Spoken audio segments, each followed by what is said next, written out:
Ladies and gentlemen, when it comes to the world of Street Fighter, it is said that Japan is held at the highest regard in terms of talent and gameplay. But what happens when those talented players have to face off against each other in a team format with 8 million yen on the line? We're about to find out. Hello and welcome to Street Fighter League Japan, day number 1, coming to you live. I'm Vicious, here with St. Cola to bring all the action for the official English broadcast. We've got so much Street Fighter to go through. St. Cola, I feel like you are everywhere except at your own home most of the time. It's good to catch you at a remote broadcast. How are you doing, man? I'm doing fantastic. As you said, we are about to see some of the best in terms of Street Fighter 5. We have new teams, we have new players, and it's only going to get hotter. There's new stories, revenge stories. There are old stories that need to be concluded. And dog, I'm just so jittery. I'm about to get a noise complaint. I'll tell you what. You know, I'm right there with you. I gotta ask you a quick question though. What can you say to the folks at home that are watching this for the very first time? I'll say that this is going to be something different with it, right? More of a team-based style of a tournament as these players work towards the point system. As you see on the screen, on the right-hand side, the away team will be putting up their players and characters up first, and the home team responds in kind. The first 2 matches will be best of 3s, and the last one will be the finality of the best of 5, ending possibly with a sudden death match if things go to a tiebreaker, which is a new rule. That means someone will be leaving with something. That's right, it's going to be a team-based tournament. We see all 4 players pretty much filled up in their slots, but only that 4th match happens if that tie ever does happen. And again, this is going to be happening pretty much every single week, right? All of these teams, there's about 8 teams here in Street Fighter League that are going to be facing in at least twice a week, right? We're going to have a full-on rotation as well as the list of players that are currently involved. Some faces that you may be familiar with, or again, if this is your first time, there's still going to be some faces that you'll recognize in the realm of Street Fighter and be like, hey, this guy might be somebody I might have recognized from a certain Evo. But as it stands right now, we're talking about the rule set. You know, St. Cola had walked through us a little bit. We've gotten rid of the ban rule over the course of season after season. We still have the home and away rule now implemented since last year. What can you tell us about the advantages that the home team can have in comparison to being on the away side?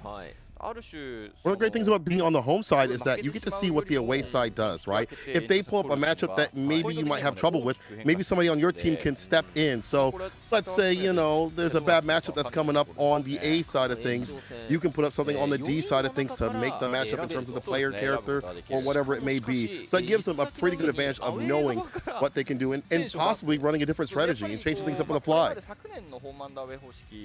Right, I think we've seen that implemented a couple of times over where the entire team, they wouldn't even pan over to the team as well. We would see the entire team kind of discussing what the order would be in regards to what has already been set by the away team.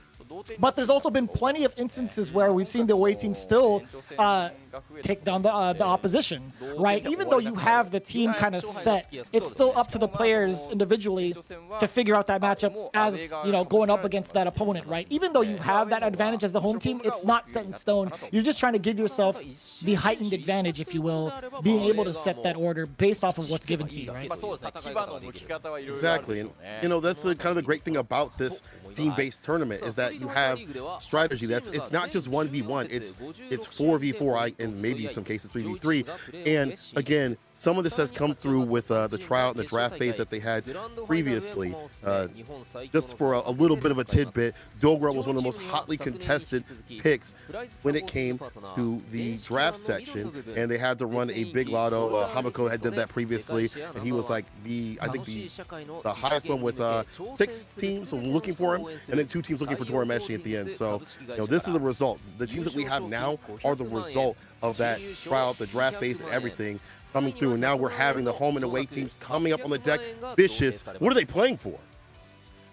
8 million yen is on the line, just like last year. In fact, first place will be taking 5 million yen, second place with 2 million yen, and third place still with a whopping 1 million yen. That's still pretty beefy, if you ask me, being in third place. But again, we've seen the amount of motions that have come through during the grand finals, how it kind of slipped away from the Good 8 squad, and how much it meant for the team leader, Gachikun, as we get Aru and Hamiko busting out the Red Bulls. Yeah, man. Cheers to them. 100%. But there is a lot on the line, right? And it's not even just about the prizing itself, but we do often talk about the pride, right? There's a lot that goes into each and every one of these matches for these players. There's just so much time invested in honing your craft that it goes even beyond the purse, right? It's just, there's a lot to be said in regards to how much Japan puts in Street Fighter V. To represent your country, to be the top spot, not only just as a player but as on a team, you're put on the spot quite a bit because you're trying to be the best. You're trying to do your best for a team.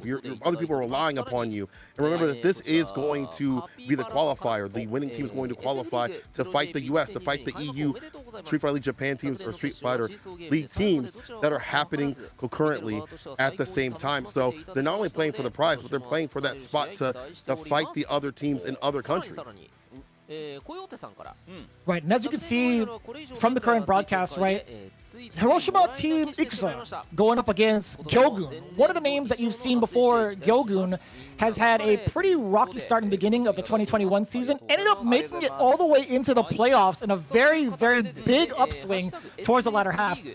But things have kind of changed a little bit. Actually, the team roster for the away team should be the same, but there have been some significant differences in what the teams are composed of in terms of the players, who's into like the current roster, but we're going to reveal that pretty momentarily. I feel like it should be Gyogun coming up next, if I'm not mistaken.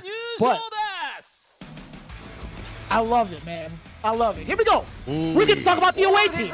It is Mago, the 2D god, who has been spearheading the campaign for Team Gyogun for so long, with his right-hand man, Mr. Optimal, as Machabo, rocking that Nakali as well. Of course, the ever-impressive, the Moonlight Suzaku, Mizuha, coming in with Luke. This is going to be so cool. And Moke, the hero of Sunrise, with that patented machine. You know, all of these players are extremely talented. I'm so curious to see what they bring to the table this year. Who do we have on the home team, St. Cola? Oh, it's going to be something different with it. We'd already talked about this team, Gyogun, is, you know, returning, but now we have something new. Team Itsuka on the deck. This one I am so hyped for. We're starting off. The Storm reset himself. Storm Kupo storming through with a team full of grapplers. It's the grapplers. That is Gunfight. That's going to make a good night. He's got the Oro and Alex play. Then we see Crux himself, Aniba, with the dictatorship. Ending things out is the old school coward Thea. That is Crusher coming through with the birdie pick to do it. I love that we have these new teams and these new characters coming up that are definitely going to shake things up. Despite maybe the characters not being so strong on paper, it's going to be something different in the match. Let's talk about that a little bit, right? One of the biggest outliers here that I've noticed is my man Gunfight, and for very good reason, right? He has been one of the biggest Alex mains from the get-go. However, we have seen little instances of his Oro being shown out there. Let's see if the glittering personage comes to shine. We already have the established order for the away team. Mago is starting things off with Luke, Machabo with Nakali, and of course Moke with Rashid. You see down below, Mizuha is considered the reserve. He may not be able to play, but if we ever get down to the tiebreaker, he might be let loose depending. Like that, the secret weapon. So now that we have the team stacked up, now it's time for the home team to say, who can we send up against a Luke player, against Luke? Like, what's going to be the best matchup? In Street Fighter V right now, there's not that many characters that can really fight Luke unless you've got some good zoning play. So it'll probably come down to, how do you play against this person? How are you going to play against, how's your game plan against Luke? Who's the most well-versed against Luke? I'm very curious to see. Maybe we might see the Alex. Maybe we might see, I should say Alex. Gunfight is Alex. We might see Gunfight go up as the captain to kind of start off the campaign, start off the first day the right way. I've seen some of his play when he does fight against Luke, and he does seem like he has a very good game plan against Luke in general. So we'll see. Oh, never mind. It's Gunfight, but he's coming up with the Oro. I do like the Oro pick against Luke. There are some things that Oro can do if you are able to predict what Luke wants to do in neutral. Also, I also want to point out that I don't know if there's a lot of familiarity with this character in Japan or even like the world in general, because I think, you know, having that factor is still pretty important. You talk about like the highest talent in the world, like some of the best players in the world of Street Fighter V. There is still that component where if a character is still too new, they won't have everything downloaded, right? I think in this particular roster of Mago, Machibo, Mizuha, and Moke, I want to say that it might be an actual factor with Oro still being too new for them to fully understand like the matchup.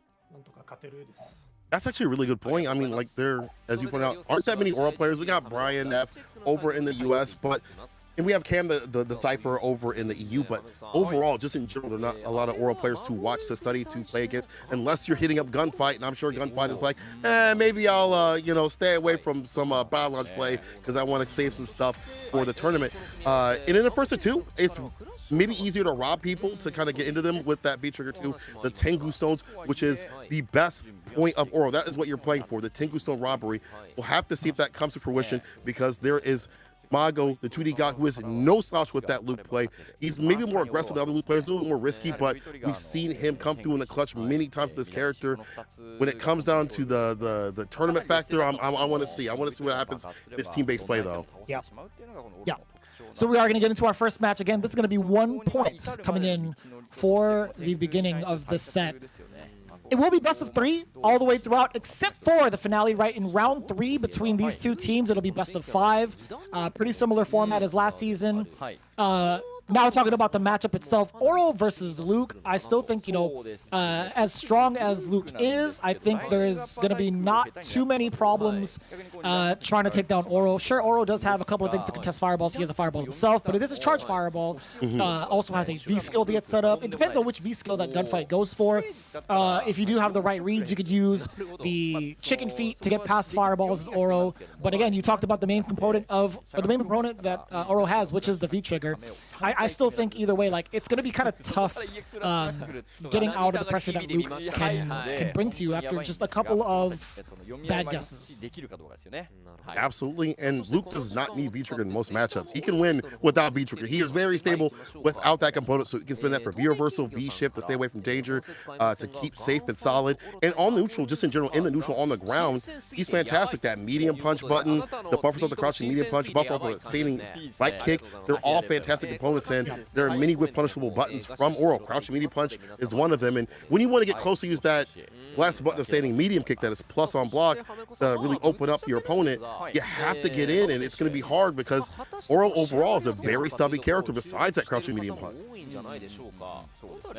Yeah, I think, you know, there's a lot of ways to play Oro. I think the most effective one is the hit and run style, right? Being able to be that kind of annoying player in neutral until you land that knockdown. But even so, I don't even think there's a lot that Oro really needs to do in terms of like getting meaty situations going, right? He's not like mathematically like the offensive beast that you really expect outside of V-trigger, of course. But once that V-trigger hits, obviously it's a whole different story with Tengu Stone. But yeah, I think there's just a lot that Oro can do to pretty much be a nuisance outside of being up close to you. Absolutely the case. And then again, as Mago, you cannot jump in. The anti-airs from Oro are super ridiculous. He gets a lot of good corner carry and some great damage off just one good medium punch. So Mago's gonna have to keep this game nice and grounded. However, if he's able to stay at like mid-range, he can sling out the fireballs and stop the V-skill approach, which is a good party starter for Oro. Oro likes to put down that booger on the screen and kind of claim some space up in the narrative of the neutral. But that fireball is so fast and so preemptive from Luke. We'll be seeing that quite a bit, I think, in the mid-range and the long-range game. So really curious to see how Mago's going to play it out. I would expect, you know, Mago to be one of those players. I mean, of course, he is the 2D god. He has been a legend in the realm of Street Fighter through and through, actually. So it wouldn't really slip past me to say, like, you know, Mago would have the experience to face off against Oreo. But we'll see how it plays off. This is going to be the first game of Street Fighter League Japan. Best of 3. It's Gunfight versus Mago. Let's get it. What a match we're going to see already. Mago against Gunfight. Off the medium, wasn't able to get that hit, wasn't able to link, and there's a V-skill. Able to start the party and get up close so you can use that medium kick. Oh! Man, that normal actually got whiff punished. That was kind of insane. I would have figured, you know, maybe like the ankle would have touched Luke. Oh, that roundhouse is so powerful too. Ooh, being slippery. That's exactly what Gunfight wants to do. Oh. You know, we talked about the normals mathematically, how much of a presence and how much of a problem Luke can really be on paper in regards to that medium punch button. That is a huge confirm. You're gonna get a lot of corner carry as well as damage in that combo. And this is just painful. You're dealing with the medium punch, the back medium punch right there. Counter hit. That was medium no vegan, and that is stunned. It's almost done. One more good. Hold on. No. Vicious. No, Vicious. He's dead. He's dead. The damage dumped out from this character. Man. P stands for priority. When it comes to Luke and his normals, he has all of that, right? When you talk about the meaties, what could be like the kind of potential that he has, boy, he's got the entire deli. Wasn't even able to get the V-Trigger 2 going and flowing at all. That big pain point. I like that. Preventative health. You know, Apple, they keeps the aura away. Don't let them activate. That's one good way to not deal with the V-Trigger situation. But that's I like that Mago's so active to catch this slippery opponent right here and not let him get started. Yeah, I mean, there was a lot to be said in the early phases of that game, although it went down to pretty much like a 10 to 15 second victory from the side of Mago. One of the biggest bits of info was that he caught Gunfight mashing 2 times over. He caught him pressing a button during moments where you shouldn't, right? That back medium punch is plus. It's plus enough for you to press a lot of things. If that lands counter hit, boy, do you have access to the world plus. And I do mean the world plus. Like, this guy gets everything. But jokes aside, you even saw like a slight reset towards the end why that stun even happened. You saw a medium punch counter hit, then Mago went into a stand fierce that actually didn't connect properly because as the stun happened, he went to fierce EX fireball, which equates to 3 hits. So there was a slight mishap from Mago, but it gave us signs that Gunfight was pressing buttons in between, which I get, right? You want to make sure if you catch the opponent slipping, you'll be able to punish. And look at this tracksuit, by the way. They've added the team logos to the tracksuit. It's so cool. So cool to see them representing. I'm sure people in Japan are able to get those too as well. Support their favorite teams. And Gunfight going with one of his favorite characters right here. This is the Alex, my guy. He's got to get the V skill 2 going and flowing so he can like flash chop and then cancel into the stomp to get in and then enact that strike throw pressure. When we were talking about Oro and having this kind of presence in terms of the normal range, Alex, I think, does it exceptionally well, right? That standing medium kick is such a huge deterrence in neutral. And the roundhouse into activation. Pounding down Mago, plus frames after that. Oh, yes. Okay, caught him standing. This is Gunfight. That's going to be just fine. Not going to meter yet. Does get the side switch. One sequence alone could be the rest for Mago's win. The Gunfight still has that trigger winding down. It could be one touch. Very careful. Nope. The bar for Gunfight to utilize for like EX to get right through the fireballs. He ran out of health anyway. The fireball play V-Trigger addition. Mago now the one on set point. Yeah, it's so tough to even walk and block as long as Thermal Barrack Barrage is active. It's like what are you supposed to do? Like, you have to walk him down, right? Closing character. He's so good about closing out rounds. DP to take him down. I like that. Checking the aerial space. And you see him walk underneath with the crosscut DP. Mago's ready. Oh. Very important whiff punish. But it's going to be interrupted still. Mago being able to get those lights in that full conversion. You see the power of Luke being able to get those interruptions and get into a full conversion with decent damage and carry. It's so good. It's so important to note. Again, there comes the V-Trigger activation after that target combo, being able to be in a plus situation and control the matchup again. Huge stun gun headbutt. What an option to get through the fireballs. And he staves off set point with that meter kick that you were pointing out. What a great closer right there from Gunfight. Able to stay a little bit more solid in the early part of the round so that he doesn't have to worry about that V-Trigger taking him down at the end where he has to kind of navigate all those fireballs. Gunfight starting to answer back. But what happens when Mago is fully loaded with Luke, right? A single hit can lead to ES flash. Oh, yeah, he's fishing for it, right? The crouching medium kick is going to be the tool of choice to check. But as soon as Gunfight knows it, yeah, he's going to be out of that range, throwing some of the mediums, whether it's crouching medium punch, stand medium kick. Speaking of, Mago fires with his own. Gunfight is looking to press the issue. Doesn't have meter as much anymore, though. He's back to that mid-range game. Oh, he backed up just enough for the bait. Got the fierce, put him down on the ground. The command grab. The stun's rising. ED flash shot. Oh, you thought that had to have been a fireball, maybe activation, something like that, but mistakes are capitalized by Gunfight. This is the swing I like to see. I've talked to the man personally. It's been a couple of years, but I've talked to Gunfight before, but this guy knows how to play off of momentum and fear. And I'm not talking about his own. He knows how to instill the fear with Alex, and he knows how to take advantage of it. I gotta say, all the emotions aside, I think Gunfight had the right plan of, you know, utilizing his meter for the plus frames, and then as soon as he wasn't able to open up Mago, going back to that mid-range game. I don't think Luke may be able to handle it as well because of the fact that it's Alex's limbs, right? It's just so far. Oh, the sweep though. Crosscut DP. Can't let things like that whip too many times. I do like some of the button choices from Gunfight, but the more minus ones will get punished and now put in the corner. His Gunfight anti-air again. Marco's been so ready and steady with those anti-airs, checking the aerial space. Keeps him meaty with the heavy kick, but the EX. There's these moments of bust out that come from Gunfight, but I'm talking about that, but there's Mago. Touch away for the sequence. I do not know what Gunfight might have been going for, but I'd imagine it had to be the slash elbow, right? Not the flash shot, but the slash elbow to go into activation.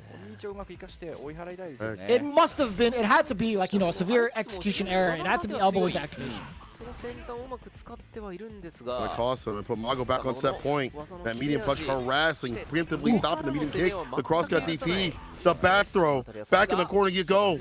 Coast to coast to make him give up the ghost. And now able to get that confirmed. Again, capitalizing. This is Gunfight.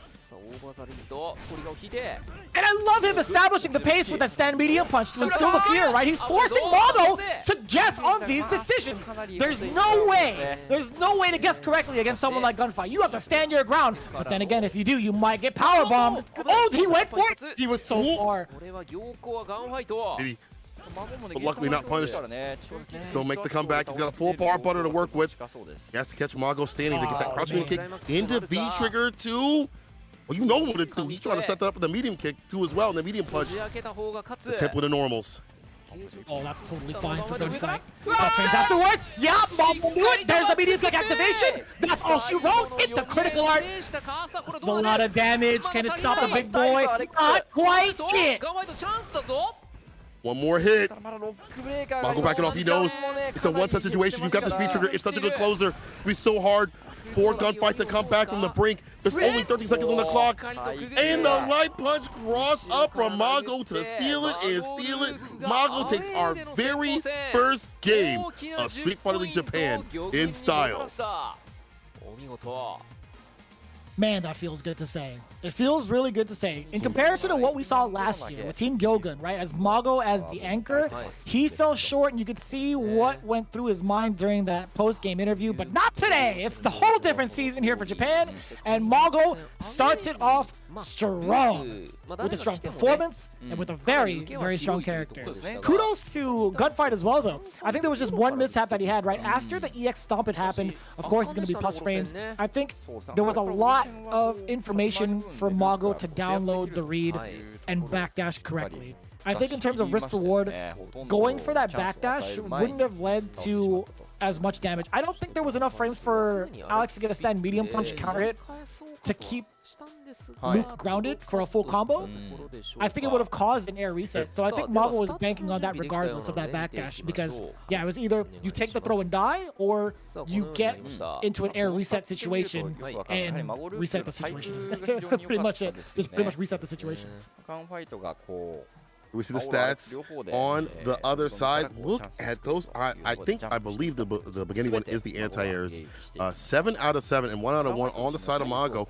He was on point the entire game, and I really like that from Mago, being able to cross-cut continuously. You have to have that as a Shoto player. You have to be aware, if they're going to leave the corner, make them pay. Some missed anti-airs on the side of Gunfight. I would like to see how he operates maybe later on. If he would have picked the altitude a little bit earlier, how that maybe would have operated. But then again, sometimes it wasn't really the Alex. It was some misconfirms, some drops confirms and things like that. Some bad situations that he kind of got himself into and some misreads. But against Luke, you have to be perfect. But it's not over. It's only just one game. Oh yeah, not even close to over, right? This is just the very beginning. You got 10 points in total for the side of Gyogun because of that captain, Mago. Actually, it's even hard to say who truly is the captain of this team. To be honest with you, they're all very, very solid players. But all jokes aside, like I think right now, as it stands, even though Mago had committed, you were talking about the stats earlier, had committed to that ESRB. I don't think it's something that's going to be like that's going to be daunting in terms of his decision making. I think he's willing to make those kind of reads and willing to bust out in those explosive moments. But I want to know now what it is exactly that's going on through Storm Kubo's mind. Who he's going to put up next, I believe. It's going to be Birdie? Oh, okay. It's going to be Crusher coming in with the Birdie. And if you guys don't know, he was the one that you saw the graphic. He was actually holding that donut with the Birdie play. And also, it said, "See ya, cowards," for his title. This guy is a beast. For those that don't know, by the way, just a little breakdown. This man has competed in 3 significant events over in Japan. Back in March, he got 69th in the Japan Open. That happened immediately after Capcom Cup.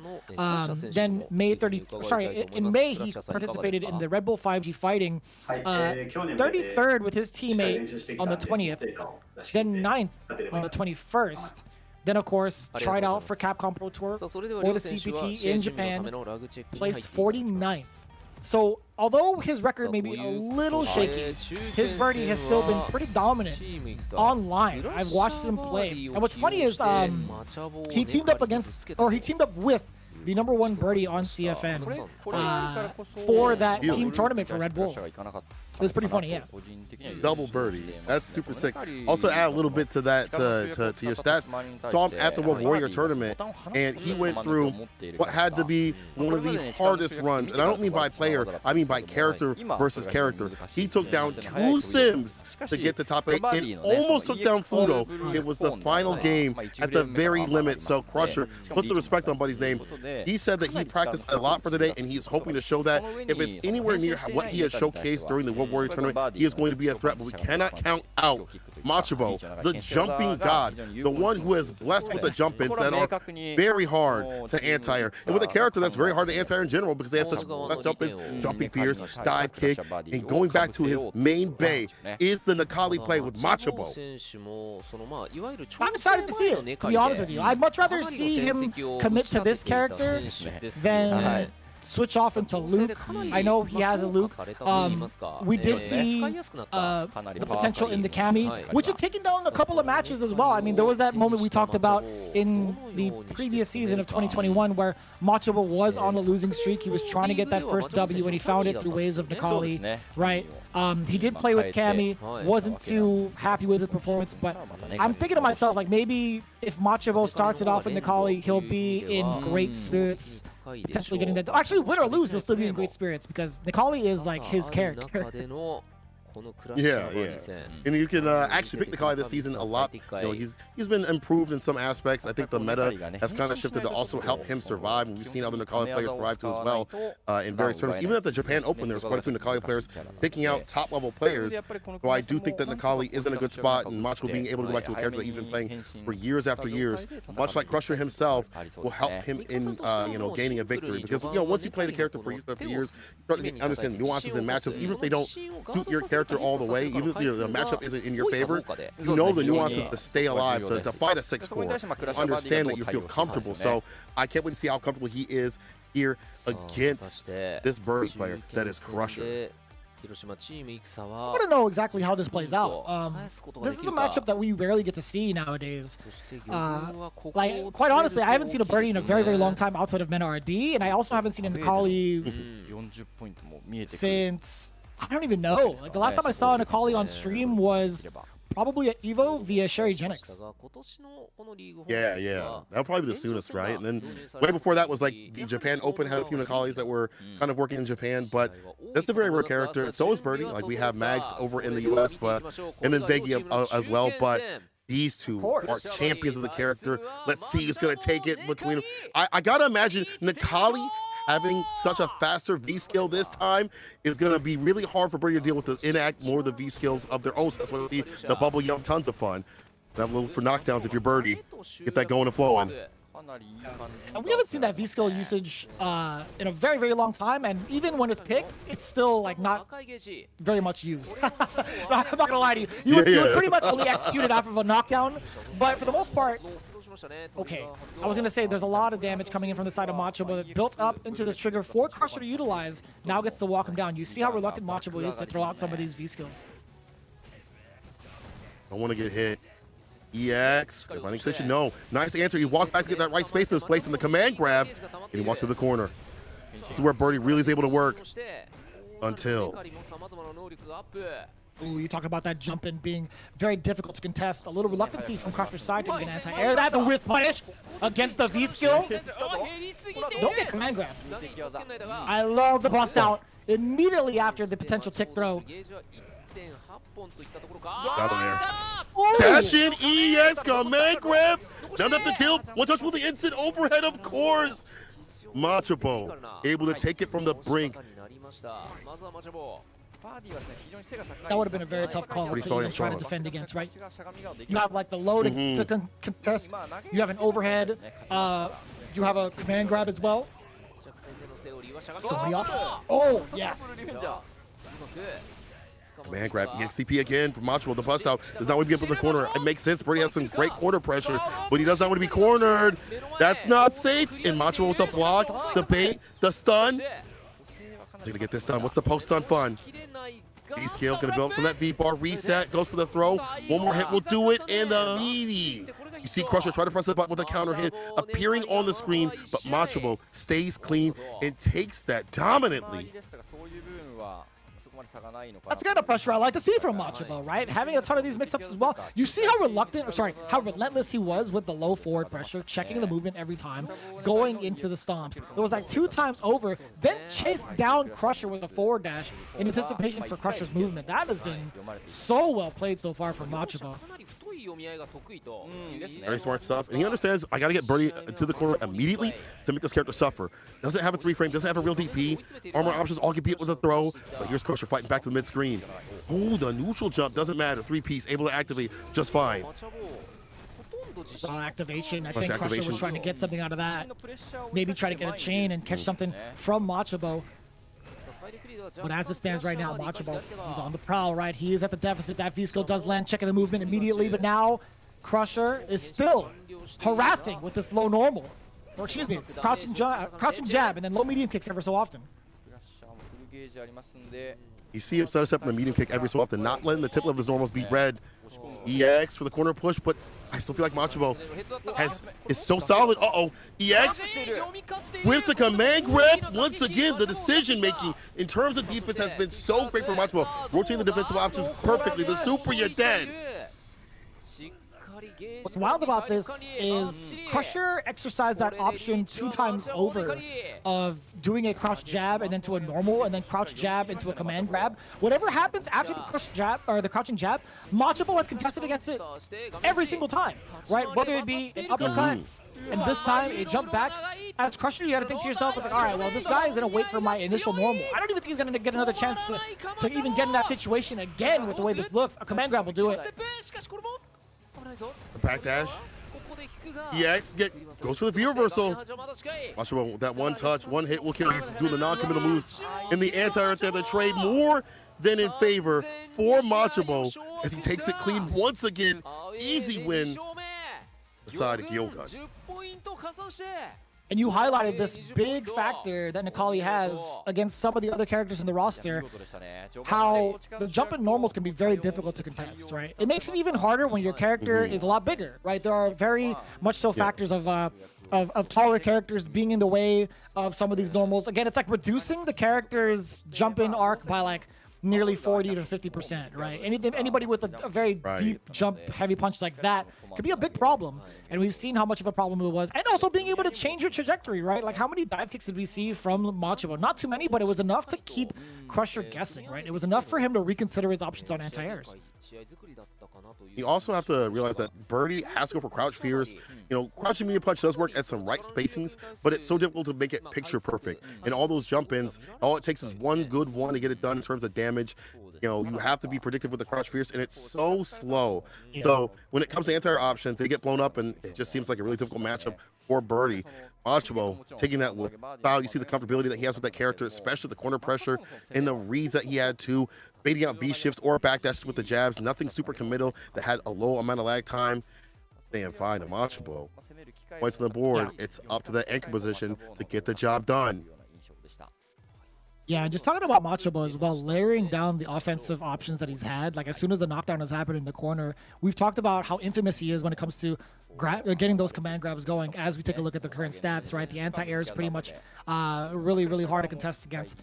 But again, as it stands right now, Machibo has been doing so well in layering his offense to force the opponent into awkward situations, making them think that the throw is coming. So big ups to Machibo for utilizing that in the first place and getting pretty much the W, right?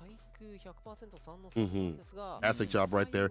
Really shows, like, if you've been playing a character, like the strength of playing a character for a really long time, to understand nuances and how to utilize them in matchups. You know, Crusher just, you know, faced the wrong opponent today. And also the V-bar buildup as well on Machibo's side was fantastic too as well. Using that V skill, when it was starting to get he started to pull back from it a little bit, but not enough that it was off the table. It was still a threat. So now we see the anchor position is going to be coming up.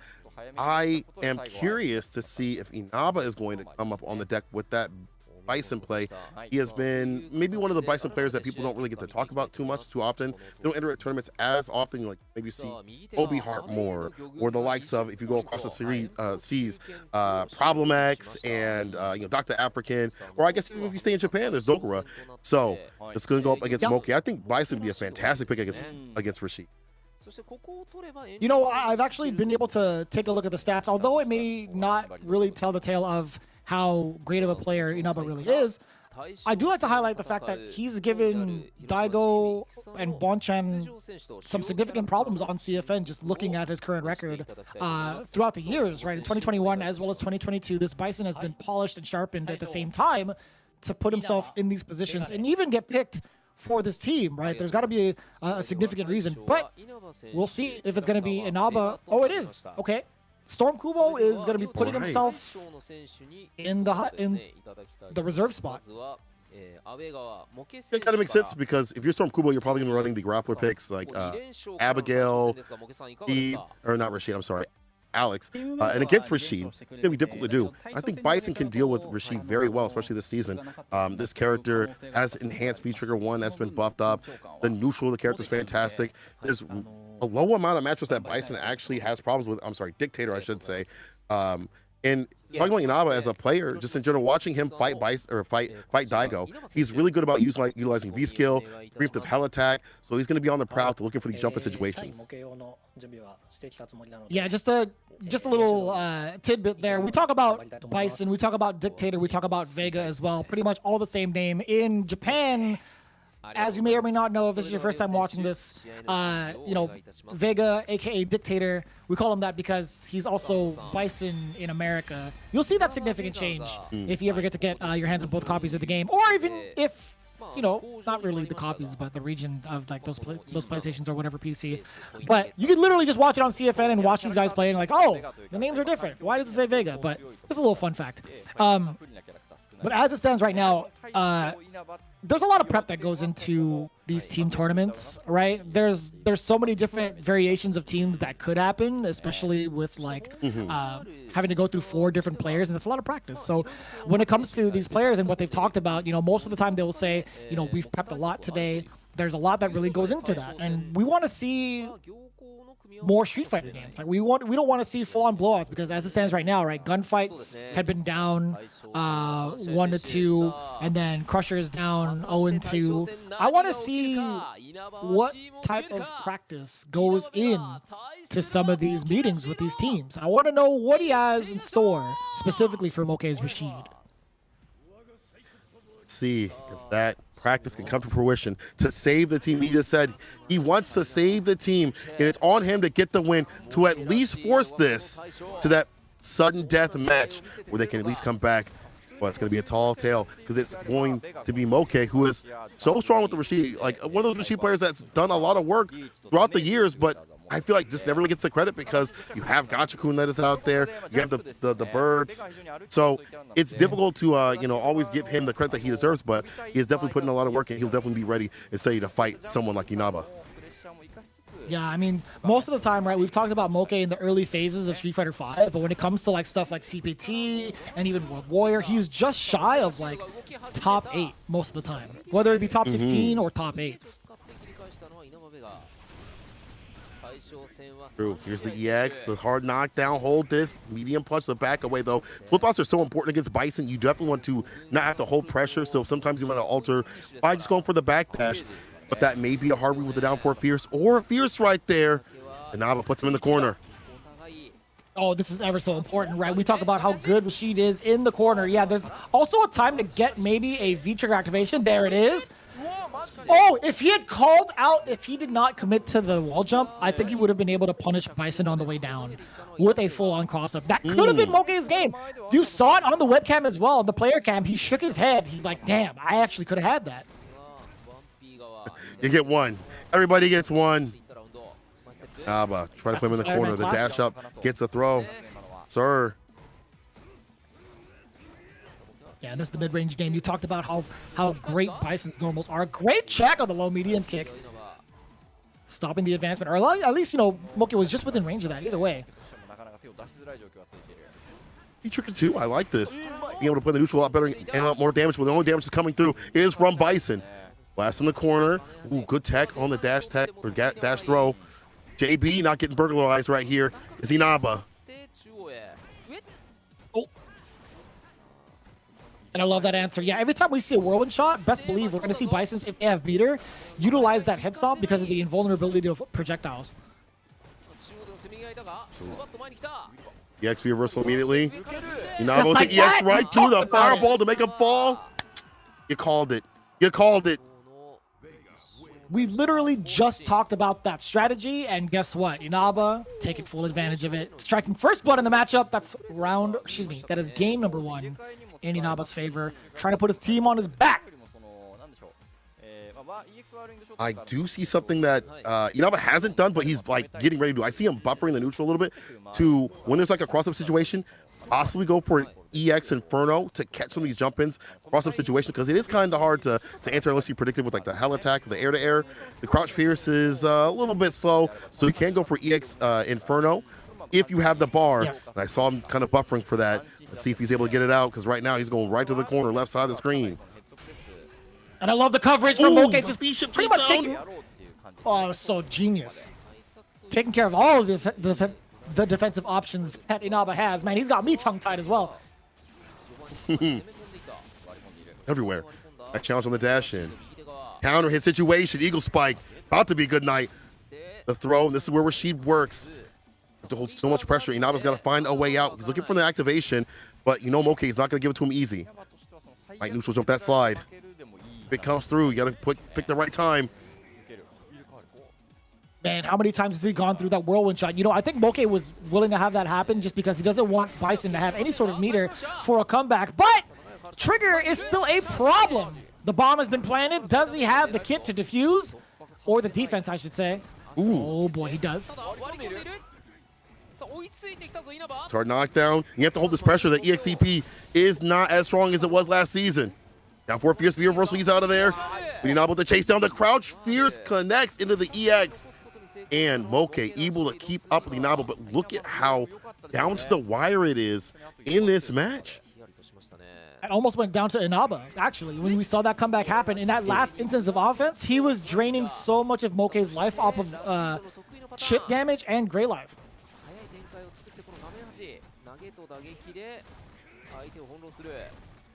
He's doing it again. Deciding Inaba tries to work his way out.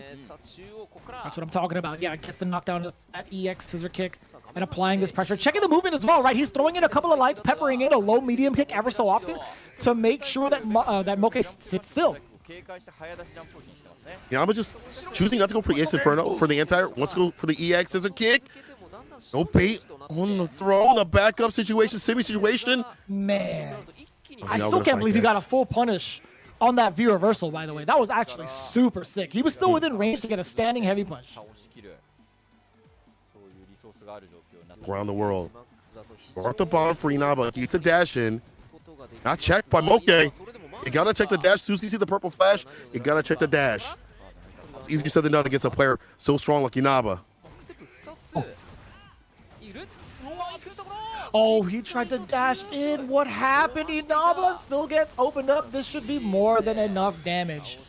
Inaba had, I think he had that moment where, you know, the Eagle Spike went through him. He dashed up and still tried to pursue. Then even after that, got a little overzealous with the movement. Try to make more of a predictive kind of action against Moke instead of just waiting it out. That was a little unfortunate, but as it stands right now, he's still got another game. It's all tied up, one apiece. I like that Moke's used his bar for something different with it, right? The EX fireballs have been getting got, so he's like, I'll just save it for Super to seal it. And now we are seeing an even game right here. Inaba, though, as you pointed out, is on the precipice of taking it back, just little tiny decisions, but it can go either way. Moke has also had some great decisions like Crouch Fierce in the Eagle Spike. Now just needs to keep the corner pressure nice and tight. Big interruption. Back in the corner you go. Oh, yeah, that is -4. It is punishable. Standing medium punch to start things off into the trigger activation, leaving him plus. And then hot pursuit, a bunch of Psycho Axes coming through against Moke. He's able to jump back and reset the momentum. This is going to be ever so important. Yeah, punish on the Psycho Crusher, plus frames on that as well. He is all over the place. That's more than enough damage. Looking at match point for Moke with the continuation of the harassment of normals. This has been a very, very Rashid round for Moke. He was really given that too, because Inaba put himself in the corner after the Psycho Crusher. You got to make sure that you're either keeping a plus or you commit to a cross-up situation that's actually going to hit. If it doesn't, you put yourself in the corner, and Bison does not want to be there. Hard to reverse the situation. The throw. Now Moke, put him in the corner, and I like how he's just stutters up on the dash-ins, right? Like, not always going for a full dash-in or an Eagle Mixer or Mixer in general off the light. Back to mid-screen. This is where Bison wants to fight. Ooh, rather be here. He's got a couple of tools, right? Yeah, that's going to be plus frames off of the EX scissor kick and still trying to force Moke. Once it's not his turn, Inaba backs away, and I like that. He's actually been weaving in and out to test Moke. That is a big test that Moke has failed. An F. No summer school. No summer school. Wow, no summer school? Not kick, this. EX. Sorry, man. The push to the corner. Oh, there's the throw. He's too far. I like Inaba switching up what he does with that V-bar, using the V-shift to get away. In the scissor kick play, what he does in terms of the momentum is so different. It's hard to get a rhythm of what he wants to do. He's going to scissor kick. He's going to dash in. He's going for the light. Moke can't just challenge the dashes because he's throwing fierce in between all this stuff. Inaba's not done. He gets to start things off, though, and again, that Psycho Axe is so important, right? It covers so much ground, leaves Bison at plus frames. He's able to continue the offense. Moke finally finding that middle ground off of a tech, right? And now pushing Bison a little bit further towards that mid-screen. But, yeah, he has to spend a bar to do it. There's the first opener for Moke, but he has to be halted right there. As the normals, you were talking about Bison wanting to play that mid-range game. The corner has to fight his way out. Interrupts the EX, puts him down with a heavy kick crush. Would love to have a throw bait, but this is fine. Trying to burglarize. No surprise that there's a block from Inaba. That's the second time that he's been aware of that. No, sir, not me. Yes, I love that answer. The HP spinning mixer to cover that. Oh, boy. He's testing the water. Hold the punish. Inaba's in. I can't EXTP anymore. Doesn't have to worry about the quote-unquote mix. Reversal for some distance, and the gray life is building up to the side of Moke. It could still be anybody's game. Dashing away, back dashing from the back row. Not quite it yet. The overhead can do it. A big trade-off, and Moke in the scramble. Crouching light kick, getting himself the double. That is a full-on sweep for Gyogun, with the potential to keep on going with this momentum. This is the strongest start that we could ever ask for. A full-on sweep, kind of a big shift and change when it comes to their season last year, right? In terms of how they started off, they were the first ones to play. They got fully swept. Now they're the ones doing the sweeping. It's pretty good. Actually, I take it all back, right? That is only 2 games in this best of 5. There is a potential sweep that could happen. My mistake. I got a little overzealous. I got excited. But we'll see if Inaba has what it takes to make this comeback happen. The timeline's kind of looking like it's fading that way because of the play that Moke has been doing. Like how structured he is in his offense, how he's stopping Inaba from the dashes. I feel like he was a little bit pensive before, but now he's been a lot better at checking some of these dashing situations. But as soon as I say that, commentators curse as Inaba is putting Moke through the worst and pushing him to the corner. Down for Fierce, building up that gray life. Air to air right there, dropping down to the ground. It's the Hell Attack, or the Inferno. He was trying to cover that V-reversal, just like he did the last time, just wasn't in time. And look at this, I like this from Moke, but still letting his opponent out of the corner. And with the back dash to the Fierce to the blast, putting under pressure. Inaba does have bar to threaten with a good EX knockdown. If he can get one off a hit, here's the activation. Side switch. Bomb has been planted with the command grab. Forward throw now is more than enough damage. And even if Moke survived, that is like the perfect space to get that mix going with the bomb threat, right? Being able to possibly like Devil's Reverse at the last second. Oh, this is a great opener for Inaba. Can he actually make something of it though? 50% down in health already as Moke. It's gonna be a tough comeback to go through. The crush counter is there, but the stun dwindling away. Oh. Next dive kick right to the fireball. He almost had it if he would have committed to the EX scissor kick, but just didn't have the charge in time. And Inaba still on the verge, deleting that activation off the table. Preventative help, we talked about that. Moke back. Just needs to find an activation and put him through the worst in the corner. Looking for a sweep, anything. Or V-skill. Blocked again, and that's the exact same response that Moke wasn't ready for. Inaba had blocked the instant air eagle spike, did a tick throw, and had success with it both times over. Doing it. He's possibly doing it. Possibly altering the timeline. He said he wanted to save his team. This is how it gets done. Coming back from the brink, and I like that he's avoiding the activations, knowing that Moke wants to go for heavy kick activation quite a bit with it, backs up in that right space and place to get the Fierce whiff punish. We are in the final game. You know, I might have given Moke the commentary curse. I think there might be a lot to be said on my behalf if Moke happens to fall now. He's making sure it doesn't happen. A big swipe against the Psycho Blast, and this is going to be all Moke right now. If he does get the stun, it might be lights out. He does. Let's see if he has the damage on the table. There is bar as well. Spinning mixer, not quite enough. A throw will do it, though, and Inaba knew it as well. No activation. Off with that standing medium kick, though. Puts him in the corner. Yo, if you come back for this, you a god. Inaba. EX, I keep him locked down.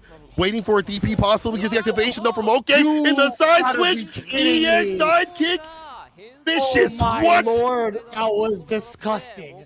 That was actually disgusting. I had taken a shower prior to this event starting, but I feel like I gotta do it again, St. Cola. That was nasty. I feel so bad.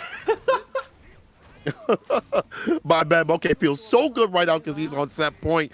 And he had been setting up because the dive kicks had come through the front. This time it was the back door. Moke now push to the corner though. Down for Fierce to throw. Good start from Inaba to try to keep in the game. Now gets the forward throw. Again, now he just gets to jump out for free. Yeah, Inaba has all the answers against the whirlwind shot. It lav out quite a bit of these matchups, and we're seeing it in battle. Sweep off the feet. Yeah, waiting for that on block situation. Air to air right there. You can't stick to the skies. That's a really good call out too. You were talking about the coverage that Inaba needs to track down Rashid in the air. That was so smart. Did you see that slight duck down to avoid the jump roundhouse? That was, you had to see it, man. You had to like split down the time on the play. That was, man, that was so cool. That's the labbing we talked about that Inaba has been doing, that he himself said that he was getting ready for this matchup. And you can see, again, in practice, to try to stay in the game. Nice backs away from the activation play. I'm telling you, he knows what Moke wants to do before he can even do it. And now we're on final game, final round. Let's see what's going down. This has been some of the most impressive play that I've seen from Inaba out of all the things that I've like kind of researched, right? He has been so fluent in checking out Moke's movement and applying pressure offensively. I think there's very, very few gaps. Actually, there hasn't been a lot of gaps in terms of his offensive pressure, right? Hence why we've seen so many comebacks kind of happen off of like chip damage, as well as gray life damage. And now it's just been with punish on with punish from the side of Inaba against Moke. One of the great things is that, you don't really have to worry about the EXTP every so often for these -2 situations and stuff like that. So you can definitely apply even more pressure, and he's getting put in the corner.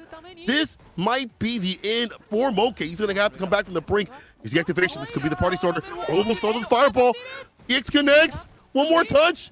EX again to put him in the corner situation. The dash up, the throw. Inaba saves his team. It stays in.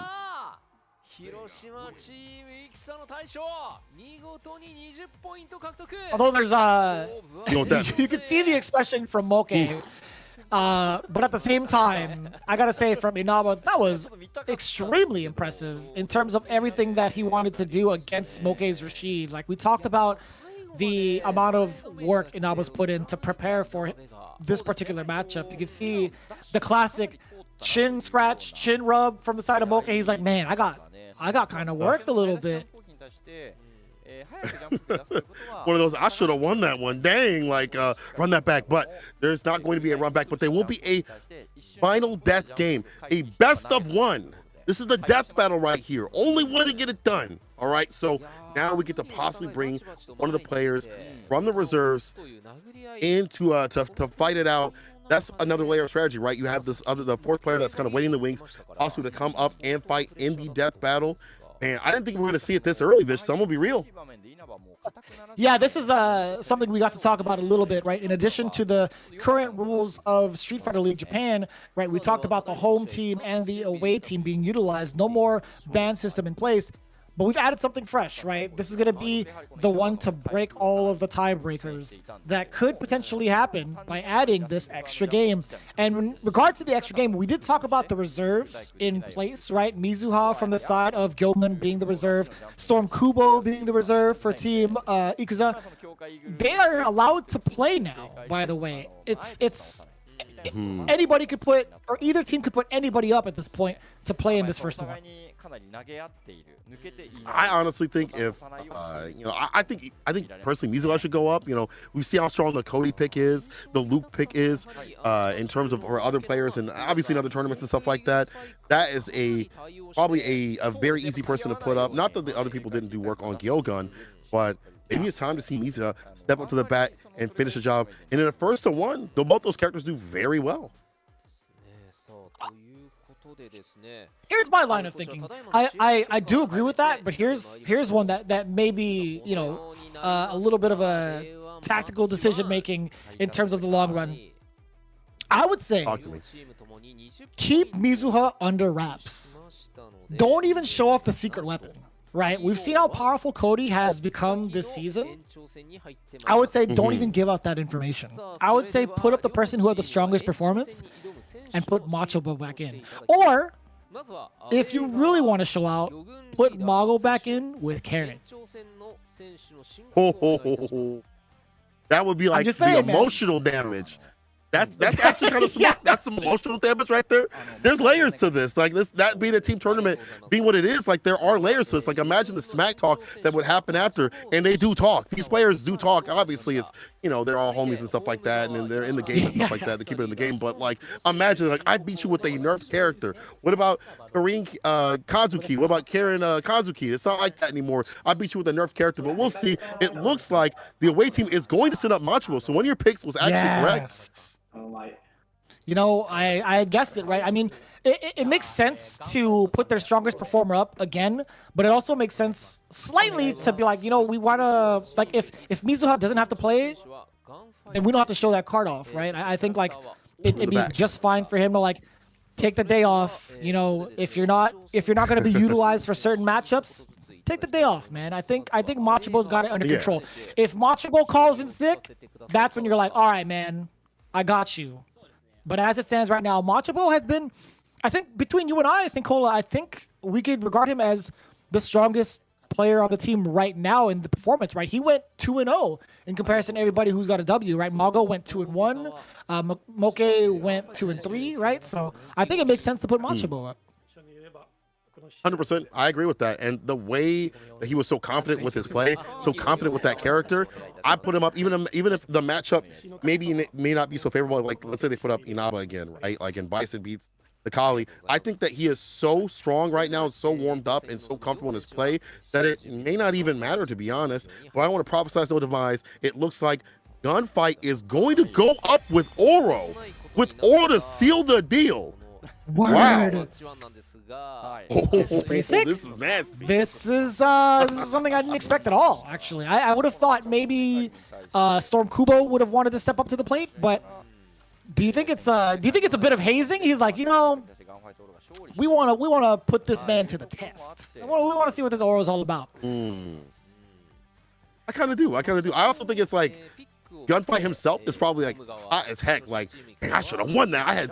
If I would have got this, if I would have got my V-Trigger 2 combo, I would have smoked him. But in the first to one, Oro in the first to one with V-Trigger 2, he can get it done. He can actually get it done. Like, you could definitely get robbed by Oro in a first to one situation where they don't have the data to download. However, it might be even hard to get going on the phone because it's gonna be hard to put out the V skills of your own when Nikali's over there pounding the ground, doing a temper tantrum of his own, using projectile V skill, stopping you from approaching. So he's gonna have to play this picture perfect.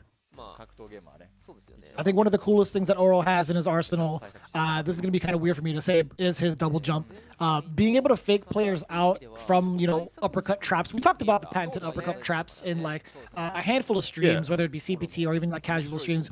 We talk about the fireballs being jumped over, but if you mistime it, you are susceptible to the uppercut. I think one of the more underutilized things about Oro that doesn't get talked about is the fact that he could bait those situations out against characters that have those tools, right? Being able to jump forward and then neutral jump to follow up, or even jump back to avoid that situation altogether is pretty important, right? It's a small nuance that I think Machibo needs to keep that in mind, and I think maybe Gunfight might be able to utilize in this matchup. So we'll see how it goes against Machibo, aka Mr. Optimal.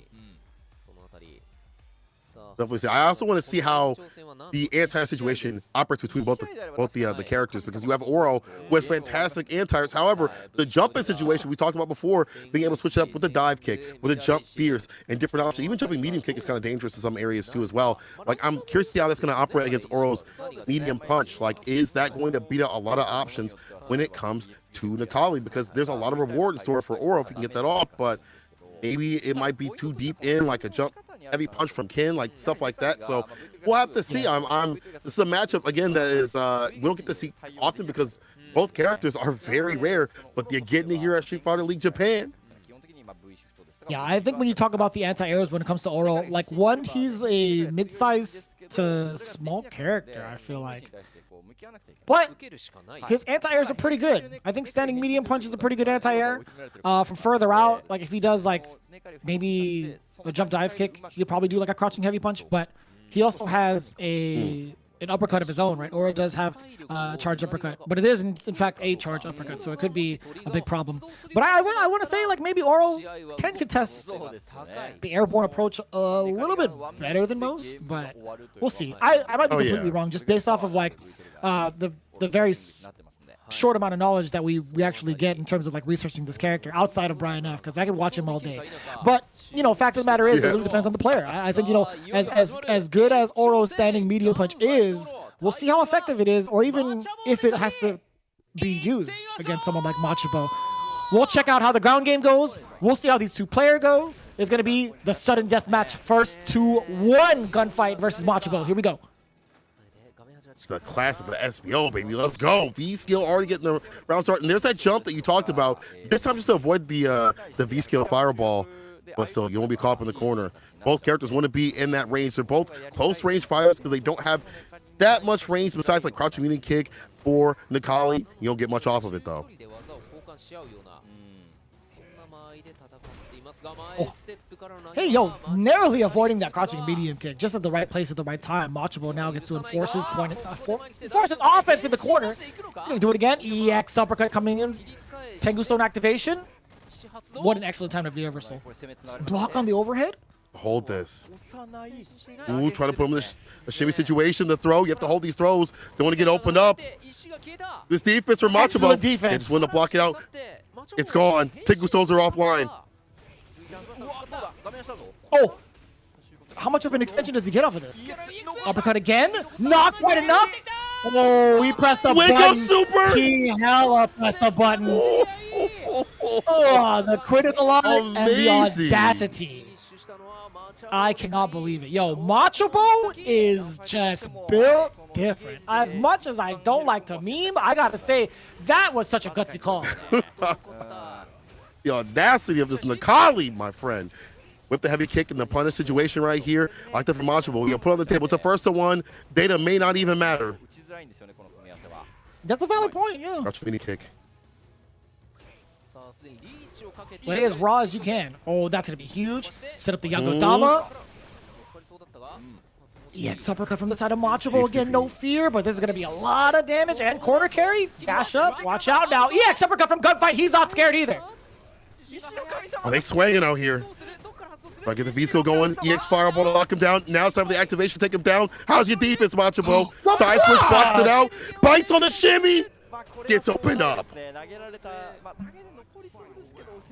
It's like, how much longer can Machibo hold out? That, first and foremost, him blocking the chicken leg side switch was so good.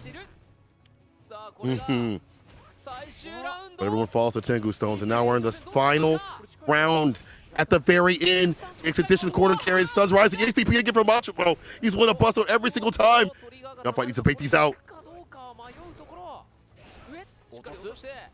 Oh, anti-air again. The uppercut for the anti-air. Yes, sir.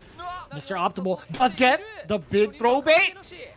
Covers the option of the jump back throw now. Machibo having a great amount of pressure in this corner too. No, he's letting go of it. All right. His momentum was there, but now he's just chilling. He had that comeback. He made it happen. The back throw after the dash. Nothing to stop him. Gunfight is on the ropes. One trigger activation from him could lead to a big mix. Oh, he's actually dead? He's dead. He's 100% dead. He's dead. He's got the critical art too. Opening trumpet! Opening trumpet! EX connects! Gunfight stays silent in a scramble situation and takes it for his team at the very end. What a scramble situation, Vicious. Yo, you know what's funny about that? I think Gunfight had legit actually messed up, because when I would love to hear the audio, to be honest with you, because I was looking at the player cam when the reset happened, and the look on his face was like, oh my god, I actually messed up. But I genuinely cannot tell. If that was intentional, that would be so big brain. If that was intentional, man, that'd be a lot to be said. What a comeback. I thought it was going to be an extremely strong performance from Gilgan, which it was. I thought it was going to be a full-on sweep. Team Ikuza takes it all back in that sudden death match. See the power of having a sudden death match. It's letting you stay in the game. We don't leave with just, you know, oh, we have a draw or whatever. You can still make the fall if you get that last. That's the one, and that's strategy that you have to prepare for. There were moments where Machibo was very prepared in his own way. A lot of EXDPs in play that, you know, Gunfight was like, there's no way he would, and he got right. But that last situation, able to stay solid in something that's so stressful. Congratulations to Gunfight and his team to keep solid. We're gonna have an interview soon. Oh my gosh, my heart right now. It's only the first match of the day. I would, man, you know, Gunfight's English is also pretty damn good too. I would love to hear like how he felt about his particular matchups. Man, this guy is a talented individual. I gotta say, it's always good to see. Like when I found out that Gunfight was being put onto a team for Street Fighter League, I'm like, dude, these guys are not ready. These guys are absolutely not ready, because who plays Alex in the current meta of Japan, and who plays Oro in that same region? Like, I really don't know. Like, there are players that have like labbed out Oro for a good amount of time upon release.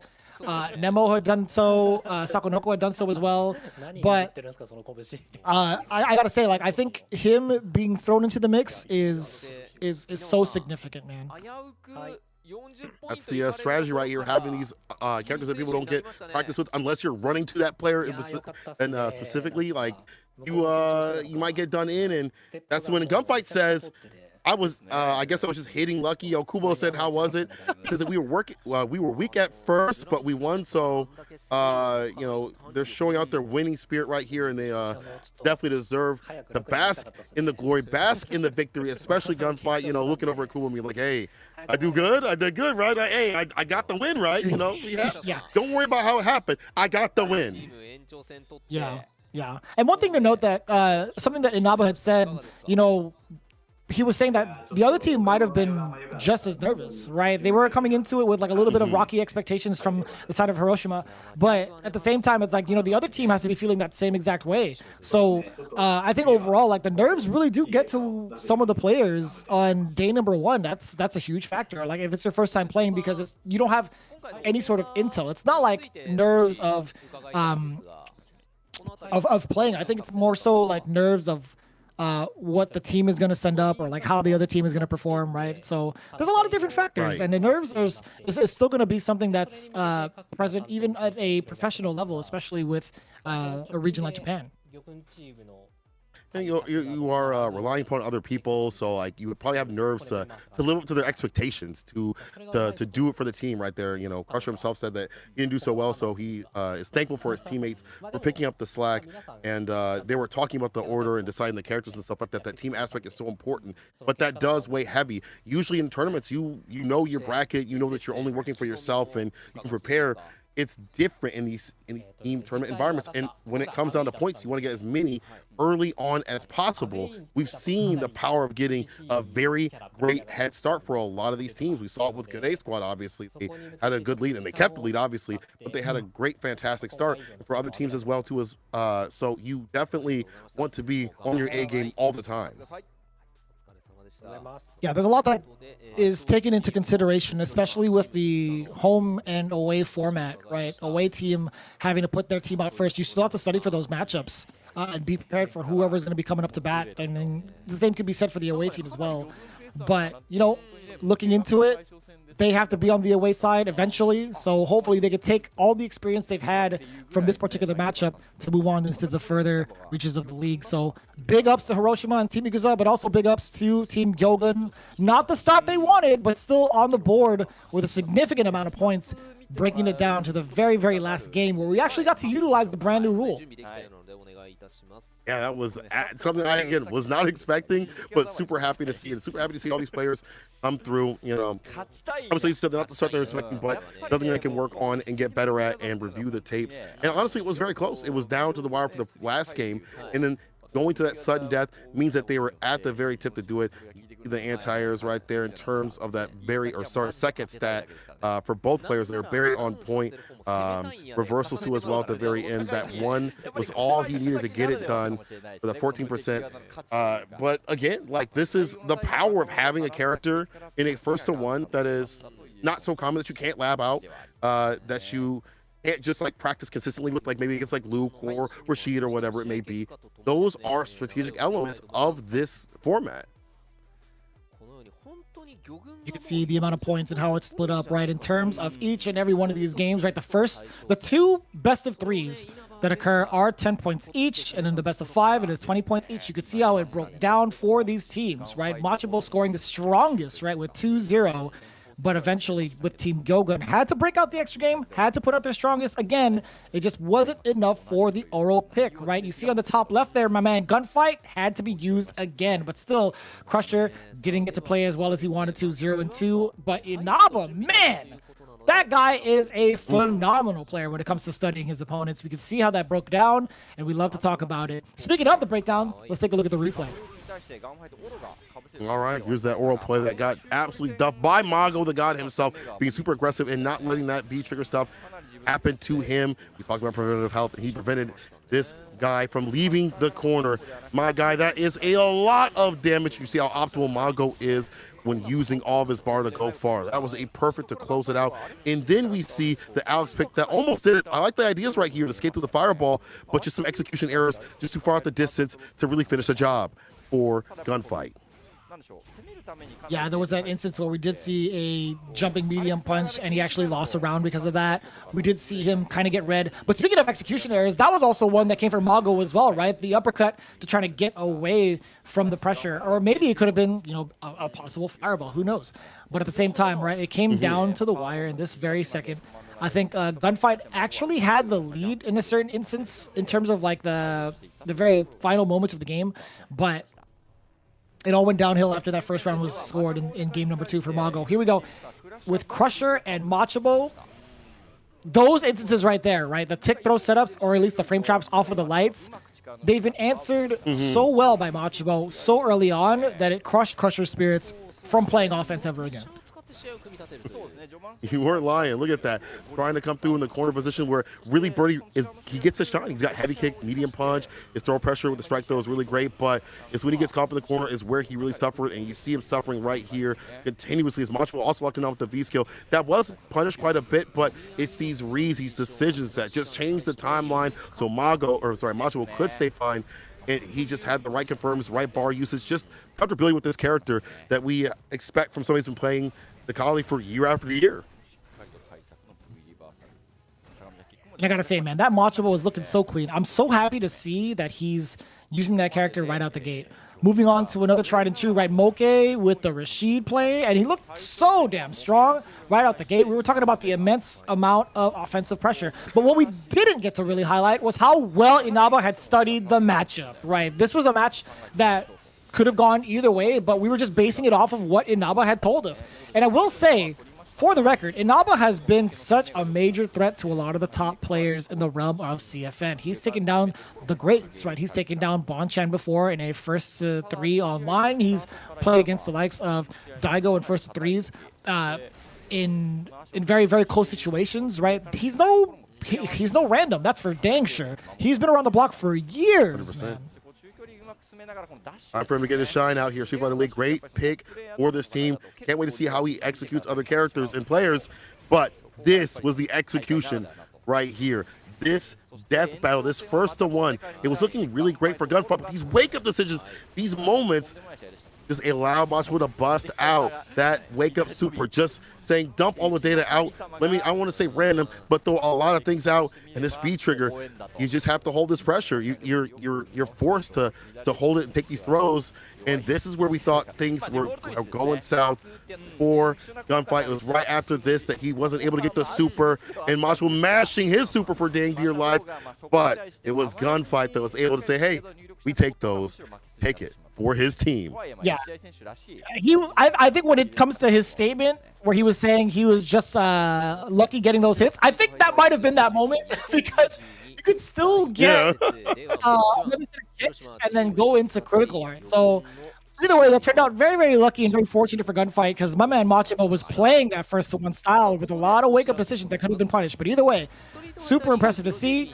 You can see the impressive array of colors and logos from the back of all of the jumpsuits that we've pretty much talked about all year long. This has been so cool to see. But as it stands right now, we still have plenty of more fights to go between 2 more teams. We have Nagoya Oja Body Star, aka Mildon Beast as well, going up against Sai, Shunkan, Seoul, Kumamoto. Senkola, how are you feeling about that as we get into our break?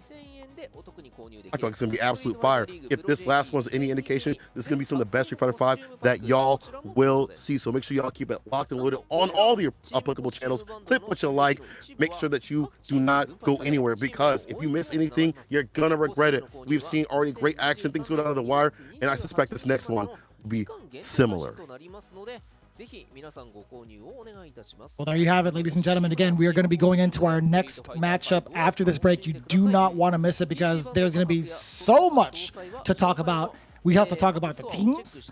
We get to talk about the matches. We get to talk about the potential matchups as well as the rule set going on to Street Fighter League. But again, we have 8 teams. You can see it from the current tracksuits, right? There's so much more to talk about when it comes to these teams, and I'm so excited to do it with Senkola, with the official English broadcast. Again, we are going through a lot of the ads right now with everything that's been going on for Street Fighter League Japan. Man, I'm also excited for the announcement of Street Fighter League EU. I want to know when that's going to be happening and who's going to be a part of that. That's going to be so exciting. We have so many components of Street Fighter League all across the world. We're expanding. You love to see it. You love to see all these new players and old returning players get represented. I mean, look at the production value that's been going on for this. I'm sure US is going to be fantastic, and I bet EU is going to be fantastic too as we get to the World Finals. You know, I've had some people ask me, what team do I think is going to win Street Fighter League Japan? We haven't got all the ones for the US and the EU, but I can't tell you. I can't tell you at all who is going to take it. I know they're all playing on, you know, beautiful PCs and things like that, keeping it nice and solid, or PS4s if they choose to. But when it comes to the teams, it's so hard to figure out who is going to take it. Every team is stacked this year. You know what, Vicious? Who's your pick to do it this year? Tell me. That's absolutely so tough, man. I mean, there was a couple of moments where I thought to myself, maybe Good 8 Squad could potentially do it, but I was, you know, going into it, a lot of the teams have been pretty much scrambled. There's going to be a whole different dynamic when it comes to all of these teams. So as it stands right now, I cannot give you an answer, even if I tried. If I sat for like hours and hours on end with the red thread and trying to put it all together, there's honestly no answer that I could truly give you. But I will say right now, between the teams coming up, I can narrow it down this way. With Nagoya Oja Ball Stars, aka Mildon Beast, as well as Saishunkan Soul Kumamoto, I kind of feel like maybe the Nagoya Oja Body Stars team might be the biggest problem because of Akira, Daigo, Fudo, and Narikun. But I gotta say, man, Akira has been such a problem for a lot of the Japanese players. He's been getting talked about a lot as of late. Very strong character right there. And honestly, this is a strong team. Soul will not go quietly into the night. They have Nemo, Higuchi, Shuto, and Mochi, the Sim God himself. So we'll see who's going to get that win.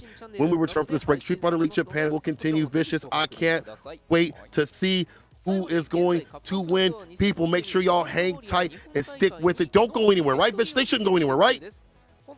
Absolutely not. Again, if you want to make sure to check out all the action on top of Street Fighter League, you got to do so with the Capcom Pro Tour as well as the World Warrior events that go on throughout the year. You do not want to miss it. Any sort of information that you're looking for, best believe you could follow them on Twitter at Capcom Fighters to check everything out, right? You do not want to miss it. You'll catch myself as well as Senkola, but I also highly encourage you guys to hit us up on Twitter. Let us know some of the tidbits from your favorite players in Japan, as well as if you're tuning in with us at the degenerate hours. Again, we're getting ourselves ready for the next matchup between Nagoya and Saishukan Soul Kumamoto.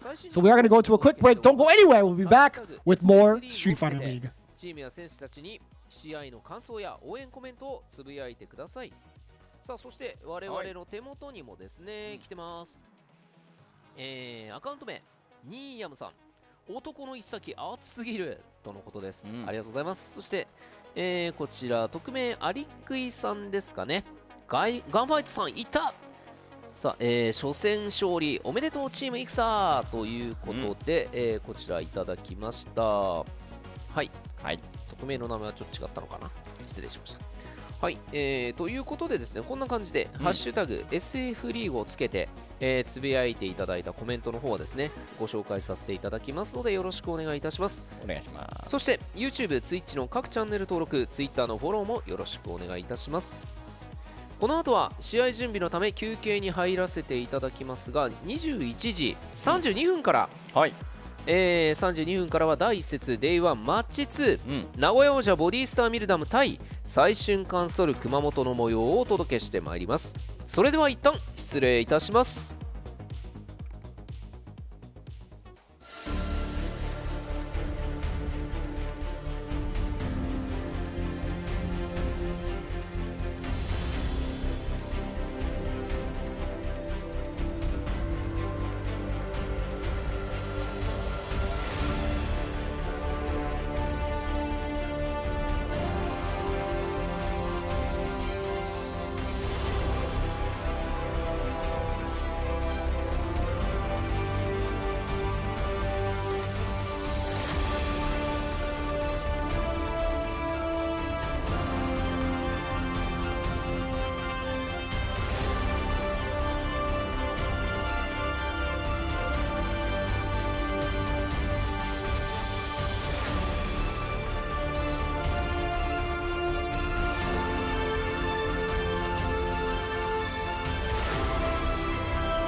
楽しめそうじゃん。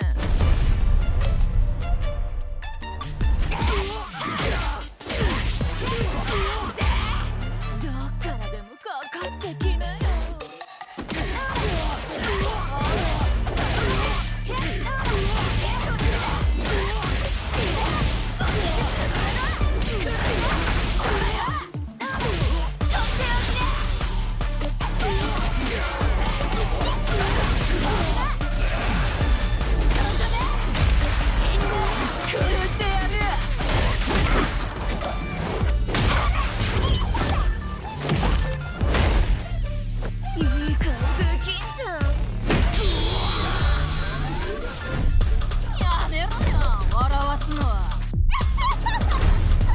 いじめたくなっちゃうだろう。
And welcome back to Street Fighter League Japan. We have our teams situated and settled. Let's get into it. It's going to be Team Nagoya Ojibways are going up against Saishunkan Soul. We're going to start off with the soul of that team. Nemo, the Brute King, going up on the deck first. Right behind is the Prodigy, Higuchi himself, the Guile King. Running that fantastic outfit we saw at EVO. Then there's the Little Devil, Shuto, still running Urian, and every so often sprinkling in a little bit of Chun-Li. Then last but not least is the Monk himself, YHT Mochi, to round out Team Soul. That's right, the Hermit of Shimane coming in full force. I just saw him tweet not too long ago talking about his presence for this team. Saishunkan Soul Kumamoto looking as strong as ever, and I'm glad to see them retaining pretty much the same members. Let's talk about the home team. Nagoya Ojibways starts teaming up with Mildon Beast coming in at lightning speed. It is Akira. Be a very impressive Kami backed by the ever-evolving legend, Daigo Umehara, rocking in with that Guile as well, looking as poised as ever. Of course, it's the attack heavy tank, Fudo, with the poison on deck as well as the Luke if need be. And the newcomer to Street Fighter League, Narikun, Nagoya's White Omen, coming in with a very new character, by the way, Akira. We don't get to see that many Akira players too often in the realm of Street Fighter V, and I'll tell you what, this guy is going to be bringing it with Akira, and I'm very excited to see it as well. And we bring in on the cons and the ones and twos with you once again. My name is Cole. I'm joined with Vicious. We're here in the second part of day one. Let's see what gets it done. I cannot wait, dog. I've just been, ever since the break, I've been jittery. I'm like, come on, let's play, come on. But we are going to see some fantastic action. We already saw some great stuff happen previously, but now we have some change-ups, and now Sai Shunkan Soul with the, what is that? That's a Falk right there with Nemo in the start position, Higuchi in the middle, and White Shibochi with the sim for the end. Yeah, so I've been tuning into Nemo's streams a lot this past couple of weeks just to see who he was going to be using. He's been practicing this character a good amount, and I got to say, his set play is phenomenal. His mix-ups on what to do with V-Skill 2 as well is so potent. I'm actually kind of curious to see how much practice Nagoya Ojibwari-san has had in regards to this character alone, because there's not too many Falk players in Japan, not that I know of. We've seen a lot in the realm of EU with the 4 fills. We've seen how dangerous of a character that could be, and I think there was a little bit of influence from that. Like, Nemo had actually lost to a Falk, I forgot in which tournament, but it was a turning point in his mind. He's like, damn, this character is good. Like, why isn't anybody using this character? Because I felt completely lost. He was talking to his chat about it a couple of times over in his stream, so I'd imagine the team should be hovering around Nemo, as we can see him currently being highlighted as the captain of Sai Shunkan Soul Kumamoto. There's going to be a lot of focus around him just solely because of that character. Looks like the home team is going to be sitting up Umahara. Daigo himself, the Guile. I think that he's had a few run-ins with some folks I've seen on the CFN, that he's practiced against that character. When it comes to how much practice, obviously not as much as your typical Lukes and things like that are common characters, but it says, but Nemo says that Umahara thought he was coming. They have Higuchi that will do his best in the middle portion of their team. When Umahara says himself, Daigo says himself that he wishes the best for the team. I want to say, I'm not sure which way, maybe the best for his team, but it will definitely be a hard matchup either way, because again, you pointed out how many times you get to fight Falk like that, and Nemo has been grinding this character quite a bit ever since he had lost to him. And just in case, as the Ed, you know, Urian has kind of been shown to the side a little bit, maybe for some certain matchups, but it's not the main squeeze anymore. Not at all, actually. Yeah, Nemo has been focusing a lot of attention towards Falk, and for very good reason. I think she still is a significant powerhouse towards players that are not familiar with her kit, or even trying to outpoke her in certain ranges. I think, you know, even though she may not have some of the best defensive tools in terms of like what to do on wake up, I still think she's still very potent in mid-range, long-range game. Correct me if I'm wrong, right? In terms of like wake up normals, she may not be like the best, right? He has a 3-frame, or maybe it's just a 4-frame. I'm not actually 100% sure. I'll have to check that, because I typically see a lot of Falk players resort to like the late EXDP. I don't see them usually waking up with a lot of buttons, but Nemo may be something different with it, right? He might be the obstinate one to wake up with buttons. So we might be seeing that. And also another aspect of this character that makes her so strong that people kind of forget about is the damage that she can output. With the right sequences, she can smoke you for quite a bit of damage. We've seen that with 4 fills over in the EU, defeating the likes of Problem X and other top-level players, where it's like, there's no way it's going to kill, and he gets it done. So if Nemo can keep that same sort of energy, that same sort of damage on the deck, it might be hard for Daigo to come through. But this is the beast. When he is prepared, he is like the Batman of the FGC. It'd be hard to take him down, even in the first of 2. I wonder how much time Daigo has spent in the lab outside of actually testing out the characters. I wonder how often he goes from like stream to study, or even like go on CFN to study. Like, I'm pretty sure he does like a ton of that, but like, how much practice or expectations did he have for this Falk? That's been the biggest lingering question I've had since, or even before we started. It's like, what are these players going to do against Falk? Like, are you really prepared? Are you really adjusted to fight this character? Who have you went to get Falk practice? Have you sat in the lab? We know that Daigo's a lab monster. We've seen him sit in the lab on his streams actively doing whiff punish practices and stuff like that. We've seen him continuously find out little minute things with the guile pick. So I would expect him, being the Batman of the FGC, to have something for this character. But that isn't to say that he hasn't been caught unawares in many situations. So it'll definitely be a scrappy fight either which way. And Nemo, if things do go bad, he does have, if he wants to go back to what's comfortable to him, the Urian will probably be worse of a matchup. He can go with something more comfortable with Urian, or he does have the Ed, which is hard to deal with when in terms of guile, but he does have the V skill to fade to the fireball. So there are other options on the table if he does fall to Daigo in the first round. Yeah, we do have to talk about that moment, right? How much has Nemo prepared for Daigo Umehara? How much experience does he have against, or with this character, to face off against like someone else's main? I think he's going to be more than comfortable in this matchup, to be quite honest with you, right? Nemo is no stranger to danger, right? He's been in the realm of any versus series possible. Like he understands what it takes to adapt on the fly. So one of the biggest things I'm looking for is what's going to happen against Guile's main tool, the Sonic Boom.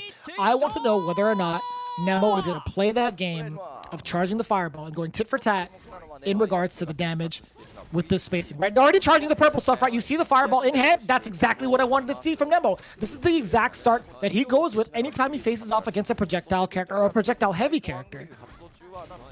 Step underneath to get the fireball, put him in the corner. Nice flash kick right through the fireball, though. I like that. Using the projectile infall to clip them in the air. Daigo wants to claim some of that space with the fireball, but it's unfortunate that Nemo is walking the corner of the Four Fierce, just pushing him there.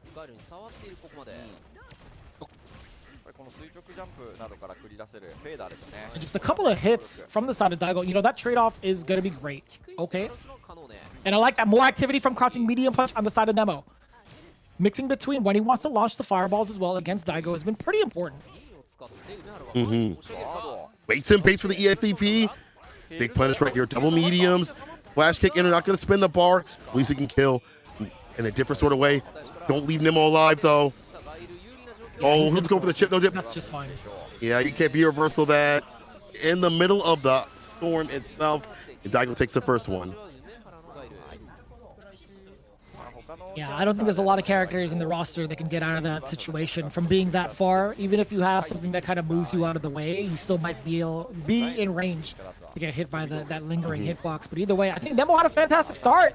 There was just something about the knee bazooka that caught Nemo off guard a handful of times from the side of Daigo, just right there. Yeah, so he gets to play a lot closer range once he closes the gap, and one of the biggest components is that knee bazooka to get that chip damage against Nemo, and now Nemo's starting to change it up, spinning the meter early, too, to push Daigo to this corner. Again, the bazooka, as you pointed out, using against the space in the anti-air, perfectly placed there from Daigo. They want to go for the flash kick, maybe didn't believe, but he's waiting on the ground for Nemo to land. Here's, but nothing after that. EX connects. I like that Nemo intersperses like the EX fireball every so often to cut through not only Daigo's fireballs, but to be able to put on some pressure. Now the activation, shots to the skies, let him fly.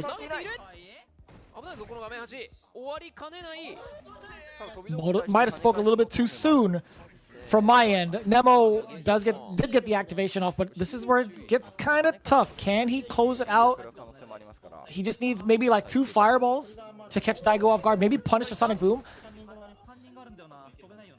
Where Daigo is standing, right? Like right outside where that V trigger would hit. Activation super! Daigo! Are you kidding me? It's still too active. He can't look underneath. They stay high underneath the desk. It doesn't work. This guy. We weren't kidding when we labeled him as the ever-evolving legend. This guy just picks you apart frame by frame, normal by normal, special by special. He does not care what you have to present to the table. He will find a way to break it. 100%. More stuff. Using activation to make sure to get the screen freeze, to make sure the super hits. Daigo, as you had pointed out, was going to be more than prepared enough for this match. Jump in, wasn't able to get the medium punch though. Nemo needs to find the right range to get the jump ins. Oh, speaking of jump ins, that neutral jump was so smart from Nemo. Knowing full well that Daigo's been utilizing this knee bazooka a couple of times to close the gap, he eventually had to throw one out there. Exactly. Reversal. E-bar spent. True will have to come a little bit later. Daigo has him in the corners, building up the bar. We know what Daigo wants. in that prime position about that super to seal a situation. But the neutral jumping medium punch has been doing a lot of work, not only to catch Daigo in a jump in, but also to delete the bazooka knee in the neutral. He's doing it preemptively. He's perfectly content with just sitting still. If he could manage to land a single combo, oh, this is gonna be huge. Oh, that could have been so dangerous. That could have been so dangerous for the side of Nemo. Having whiffed that uppercut, that could have led to a possible V-trigger activation into critical.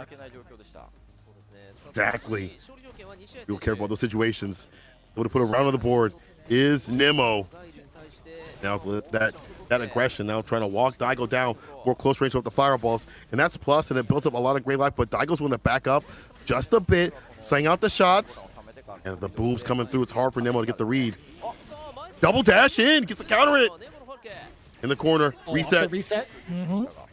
He's practiced that reset at least for like, I think like majority of his streams, actually. Like, what happens after that certain sequence? He wanted to get the frame trap, but now Daigo again does not care about the countless hours. It's like, you thought you put countless hours? Take a look at this. But here comes the trigger. You tried to get a throw bait, Daigo wasn't having it. The flash kick, the anti-air right there. V reversal puts the great life on him. Daigo loves going for the V reversal to build that great life that makes every boom hit harder. The air-to-air with the jump medium kick. He's the evolving legend for a reason, using different buttons to check the aerial approach. Daigo's in the lead, and he's more than capable of fighting outside the corner. That bazooka knee will definitely help. Yeah, so even, man, max range is so hard to tell if you can even press a button. Oh, boy. One confirmed for Nemo could still make the comeback happen. But he's fishing for it. Standing medium kick is definitely the right tool. Still nothing from the side of Daigo. He's sitting there. He's waiting. Open up. Oh, but the EX! The safe option to catch Nemo in the defense, though, from Daigo to not break down, to not open up. Lands him that round and puts him on set point. He's so smart with it, too. He knows exactly what happens in the situation. Oh, but wait a minute. He does get baited for the first time. Nemo getting the dive kick to force that option out of Daigo Umehara. The air-to-air jump fears. Drops him down on the ground. I like that Daigo only responds when he knows he can get the air-to-airs perfectly. Oh. Flash kick to drop him. A good situational awareness there from Daigo to jump in as soon as Falk commits to avoiding the Sonic Boom on the ground. Guile is allowed to move forward as well by jumping past the air fireball because of the recovery that Falk has on the way down. This is so tense because this could go in Daigo's favor at any point. There's bar at the bottom, there's V-trigger. Oh, you can't V-shift at that distance. Daigo's in. The reversal gets the distance though. Nemo, back to square one. Long distance relationship. It's not you, it's me. Up the aggression. It's good amount of chip damage. Also, the reset that potentially can be, but no. Nemo actually took the initiative in forcing that outplay, or sorry, that move back from Daigo. Oh, no.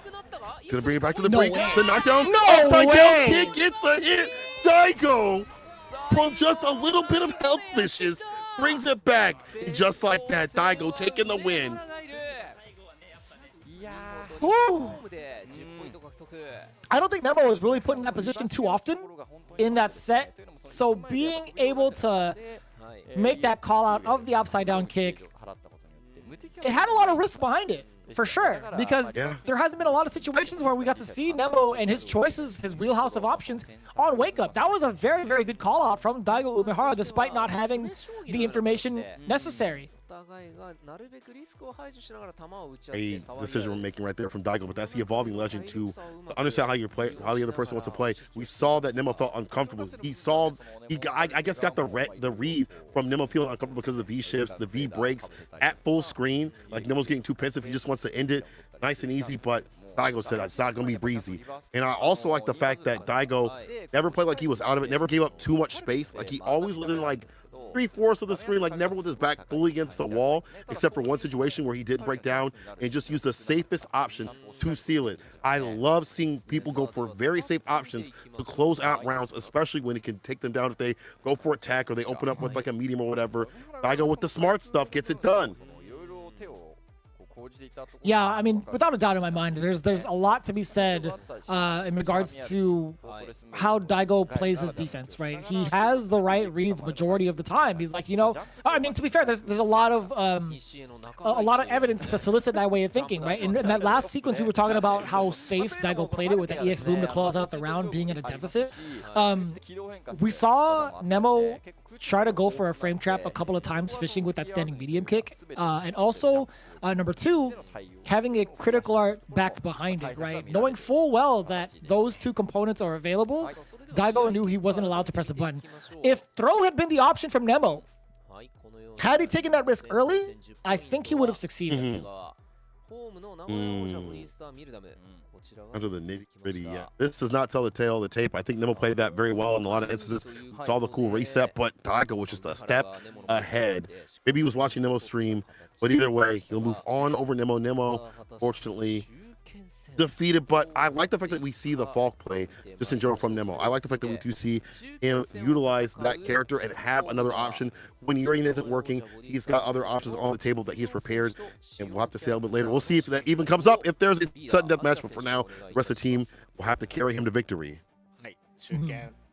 So I had initially made that prediction that Saishun Sol might be the ones taking the W, but as it stands right now, they are down a captain.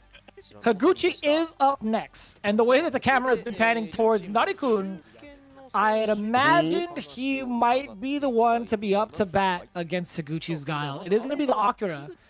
Yes, that is confirmed. Yeah, so Narikun is going to be going up against Akira. This is a matchup that, again, we also rarely get to see outside of this season. I think we've seen a lot more Akira come out of the woodwork because of the significant buffs that she received. And I think, it'll be a very interesting one because of the fact that Guile is still a powerhouse. I think one of the biggest things that people sweat in the beginning phases of the matchup is, of course, that Sonic Boom. I want to know exactly what Akira does bring to the table in the hands of Narikun for this matchup. I'm not sure, but I do know that Narikun definitely has some sort of... He's played Daigo quite a bit. Higuchi says that he thought that Narikun would come, that he's become stronger. And part of why he's become so strong is that Narikun has practiced with Daigo a lot. In fact, Daigo kiddingly trolls Narikun quite a bit. They play quite a bit, but it's come to the point where Narikun is able to fight Daigo's primary characters, no longer just the Hondos and stuff like that, or just for reserves for trolling. He has to fight Daigo on the same level. Fudo has also helped Narikun become a strong threat, and I think if people are thinking that Narikun's coming here slacking and lacking, that he is just like an easy choice, an easy victory, they're going to be sorely mistaken because he has definitely improved as a player. I've watched him on his streams continuously. He is definitely way more improved than he was even just a year ago, and part of that is because of just being on a team that's helped shore up those few minute things that it takes to be a top level player. Yeah, I did happen to catch, I would wander around the streets of Twitch every so often in the middle of the night when I can't sleep. And I'll tell you what, man, I do get to catch a lot of these players prepping themselves for Street Fighter League Japan, and it's very impressive. I mean, you could see the fruits of their labor, right? Specifically for Narikun, being able to place 17th, just outside of top 16 for his qualifier for the Capcom Pro Tour is no easy feat, man. We talk about Japan being one of the most prestigious and probably the best region in the world, and for very good reason. Being able to place just outside of 16th place is still the equivalent of, winning a major event. You know what I mean? That's still a very impressive run, a very deep run at that, considering all the players that have participated, right?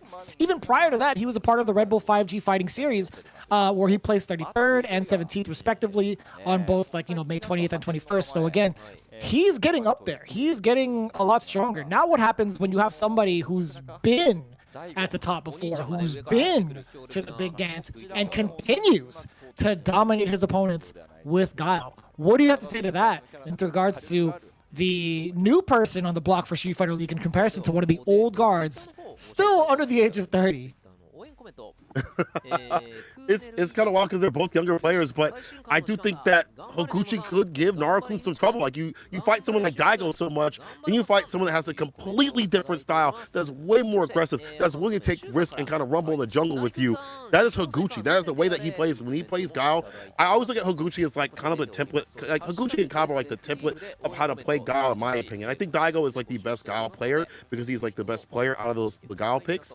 But when it comes down to understanding how Guile should be played maybe this season, I think that Higuchi and Kaba encompass that, and Naruto has to be very careful. We cannot go in thinking that this person's going to be playing patient like Daigo, not willing to go for wild risk and things like that, because Higuchi will take back his turn. He will take turns when he shouldn't. Even in -4 situations, we've seen it before. Even over at Evo, he did really good work out there, and I think someone that's also gotten access to that world kind of stage is going to be more than prepared to fight someone like Naruto on the same level.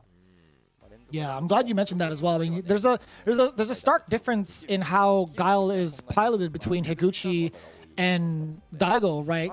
But I will say, to kind of add on to that conversation, you know, Naruto does have that training against Daigo. He does have the inner workings of how a Guile should be played, whether he's piloting it or playing against this character, right? So this is going to be very important. Naruto does have that practice against the wild Guile. That is Daigo Umehara, where the EX Ume flash kicks could come out, but you're getting a different kind of aggression, right? It's a different kind of player. So we're going to see how that plays out in general. So it's going to be very interesting to see how much of that practice between Naruto and Daigo, how often like that really translates to finding success against the Guile matchup in general. I think if you all definitely want to check out these character specialists, you can watch their streams hard. Higuchi also streams himself too as well. And he's, you know, playing a few other characters for fun, but it's mostly the guy that gets it done. Let's see how it operates. Crouch Fierce, able to get in and push Higuchi to the corner. Wow. Let's start here for Naruto. Yeah, right. There's going to be something to say about that offensive pressure already. Leading Higuchi to this corner is so important. And already spending the V-gauge early, back-to-back now. 3 throws? Or excuse me, 2 throws, and it was a V reversal. Excuse me, my mistake. By keeping the corner as much as possible. Want to block these fireballs out. Wow, look at the spacing where he put that EX fireball to make him fall. Lead with the elbows. That was actually super smart. Okay, now Higuchi has been waking up now in that corner. Oh, maybe not. Hey, EX fireball. Oh, that could have been a big deal if Narikun had gotten success with that EX fireball. It would have been that first round. But this has been so impressive from Narikun so far. Higuchi, he's letting the fireballs rock. This is dangerous. The fourth throw. You're actually in chip territory. What's he gonna do? The walk up to avoid brother Daigo. Vicious. You see the timing? Higuchi. Oh wow. My God. He waited. Are you kidding? Oh my. That is not a Street Fighter 6 line. I'm so sorry. I was actually gonna yell out, are you kidding me? But I promise you it's not a soundboard. Dude! Man! Also, can we talk about the fact that Daigo is draped out in a tracksuit as well? That's pretty cool. Yeah, that is. Dope. Oh, EXDP? I did not know. It's across the Naruto looking better. Looking way better right now. Ooh, here we go, Naruto answered back. He's so fast, Cola. I cannot believe, like, we get to see Higuchi bleed this often and this quickly in a matchup like this. Again, this is Naruto's debut in Street Fighter League, unless I'm mistaken, because he's looking real familiar right now. Ooh, so familiar. Maybe thought a fireball was coming through with the DP. The crush counter, though, from Higuchi. Now locking him down with the fireballs. But we've seen him, if Naruto gets like close enough, he'll go for the EX fireball, just get the knockdown and dash in. Now, brother Daigo, flash kick situation, it dashes in, and you see him wait for him to dash in. Higuchi so ready and steady. He has worked out how to deal with that B trigger so perfectly. He takes the minimum amount of damage. It's a one-touch situation right here. Brother Daigo again. Amazing defense thus far from Higuchi. Naruto is still pressing forward despite being one touch away from death. Oh yeah, I like that. So what's important about that is, although Naruto caught Higuchi crouching, it wasn't the right elbow to continue the combo, so that only left him plus. I think with that information and the amount of life left on the side of Higuchi, he was willing to take that risk, and it paid off dividends off of the EX flash kick. Oof. What a match overall, though. I like the tech when it comes to Naruto. Let the EX hits connect against the fireball that Higuchi's trying to lay on. But, however, Higuchi's defense overall, not only with avoiding brother Daigo in the mixes that are trying to like get the return over receipt, right? They're trying to equalize the life. It's how he challenges Naruto right after. When Naruto wants to advance, Naruto's like, oh, this isn't working. How he is waiting to take advantage of the situation and capitalize on it as much as possible. Generally, people just back off and block it out and they wait and whatever. Not Higuchi. He's actively looking for Naruto to hang himself and get the most amount of damage. This is fantastic play from Higuchi. Not saying that Naruto ain't doing it wrong, but you gotta do something right because this is game point for Higuchi. I think there was a significant scenario towards I think round 2 where Naruto tried to sneak in a dash up against. Damn, that was sick. Hold on, Ooh. sorry. That no, you can do that. That Tatsu to go past fireballs is an option that's rarely exercised because it's so difficult to get that read. That was super cool. Getting the read and getting the proper execution in the right spacing to do so was so cool. Higuchi has him caught up in the corner. Cool. And it's so tough. Like trying to amass a comeback against Higuchi, he's just so active. You never know when he's gonna press a button and where exactly he's gonna be pressing a button. So Naruto, again, in deep trouble and a huge deficit as well. Just dwindling down. Yep, you already know. Like Higuchi was putting Naruto in that checkmate scenario. He's gonna walk up, and just in case, if he jumps over the fireball, he'll be 100% ready with what's to come. Higuchi now sitting on set point and looking so dominant. And again, Naruto has some great options, but they're just not enough. I feel like Higuchi has such a good read on how Naruto wants to play. It's like he understands the template of the buttons and what he wants to do. Even more so as the rounds go down. The down kick, backs away for the EX fireball. Naruto getting too much damage taken away from his life right now that he shouldn't, especially full screen. Must be nerves. Looking into it again, still trying to find the movement away. That's going to be huge. Yeah, that light buffer is going to be important, but what happens to the mix? Block number 1, block number 2. Higuchi now out of the corner as well. That was a very ambiguous side switch, and that's going to be more than enough for Naruto to get a stun. He does get the V-skill going, right? He's not looking for the damage as much as he's looking for this corner carry. Forward throw not going to be quite it. Not even an overhead. That has been the biggest problem, I feel like, against Higuchi is Naruto's timing of walking up into crouching medium punch has caught Higuchi more often than not. Yes. It's her confirm button too, so you're looking to maximize your damage by using that as the party starter. And even on block, it leaves you so close, so you're benefited as long as you're in that range to do so. Heavy kick connects. Now it's Naruto reading the rhythm of what Higuchi wants to do. V reversal puts him in the corner. These corner positions have been really good. Outside of V trigger, the corner stuff has been real good for Naruto. Can he seal it and seal it without it? Ooh. So yeah, super important. What? I think he was trying to bank off of like going past the Sonic Boom with the spin kick. Oh, block number 1. What happens now? The overhead is an option. Naruto is so sick. The challenge though from Higuchi. Heavy kick, deep dish in, upside down kick, EX connects again.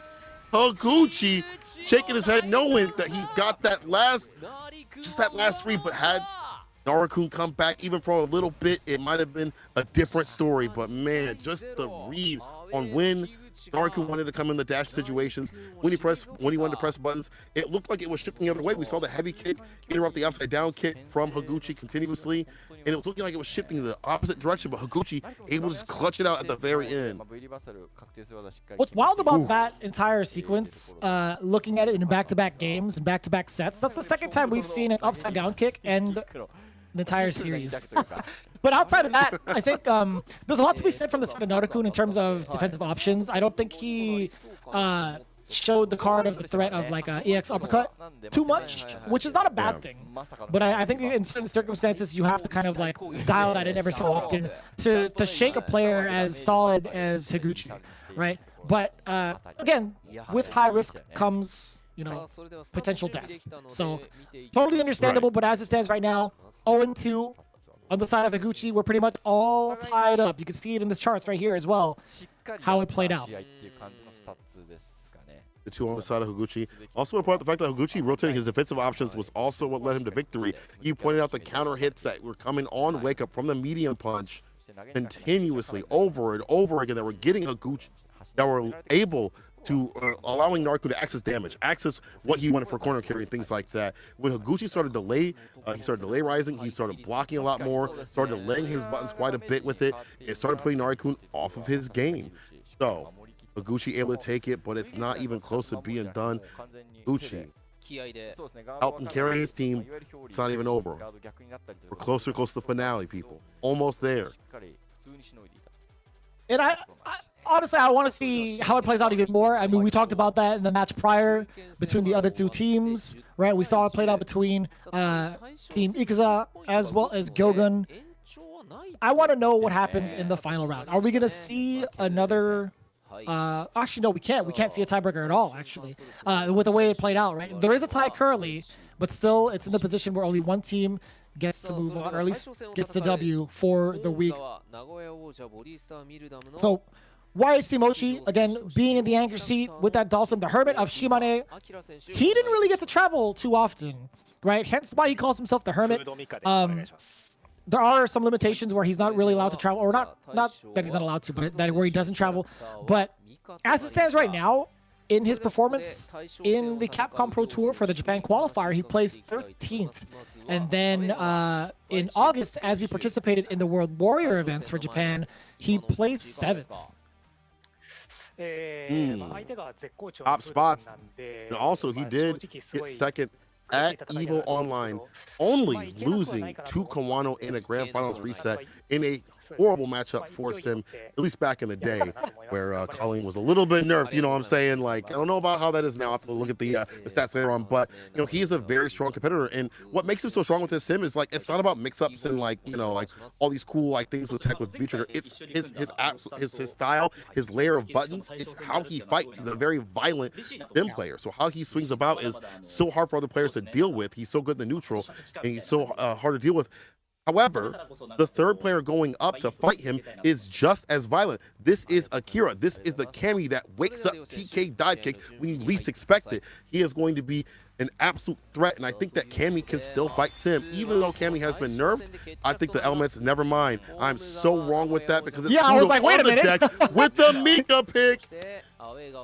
It's Fudo. He mixed me up before he can even mix up the Shimei Hermit. I was like, you're spitting, but for the wrong player. I was gonna say, like, you got some really valid points here, but like, my man, like, what is happening? I'm like, am I off here? I was like, oh damn, okay. What timeline is this? You got me. But yeah, as I said right now, Fudo is gonna be the one to play off in the anchor spot, and I'm actually kind of curious. We did kind of hint at the poison being the potential play for Fudo, but it really depends on the situation. I think Mika's a pretty dang good counter to Sim. Well, okay, let me be specific. Not necessarily a counter, but if she can get in, it is so dangerous for Dalsim. More so than other characters. I think, like, Mika, once she gets in against Dalsim, absolutely shreds him. Oh, yeah. He has to hold that pressure. When you're in the corner, everybody blends. This is the final match of the day. Let's see who's going to get it. Itimasho! Let's go! Gotta do it for the culture. Sim versus Mika. This is going to be fire. The few Mikas that are left, and it's Fudo. And he's such a different type of Mika player. A lot of Mika players love their command grabs. They love interspersing that quite a bit with it. It's the footsie play that makes Fudo so unique.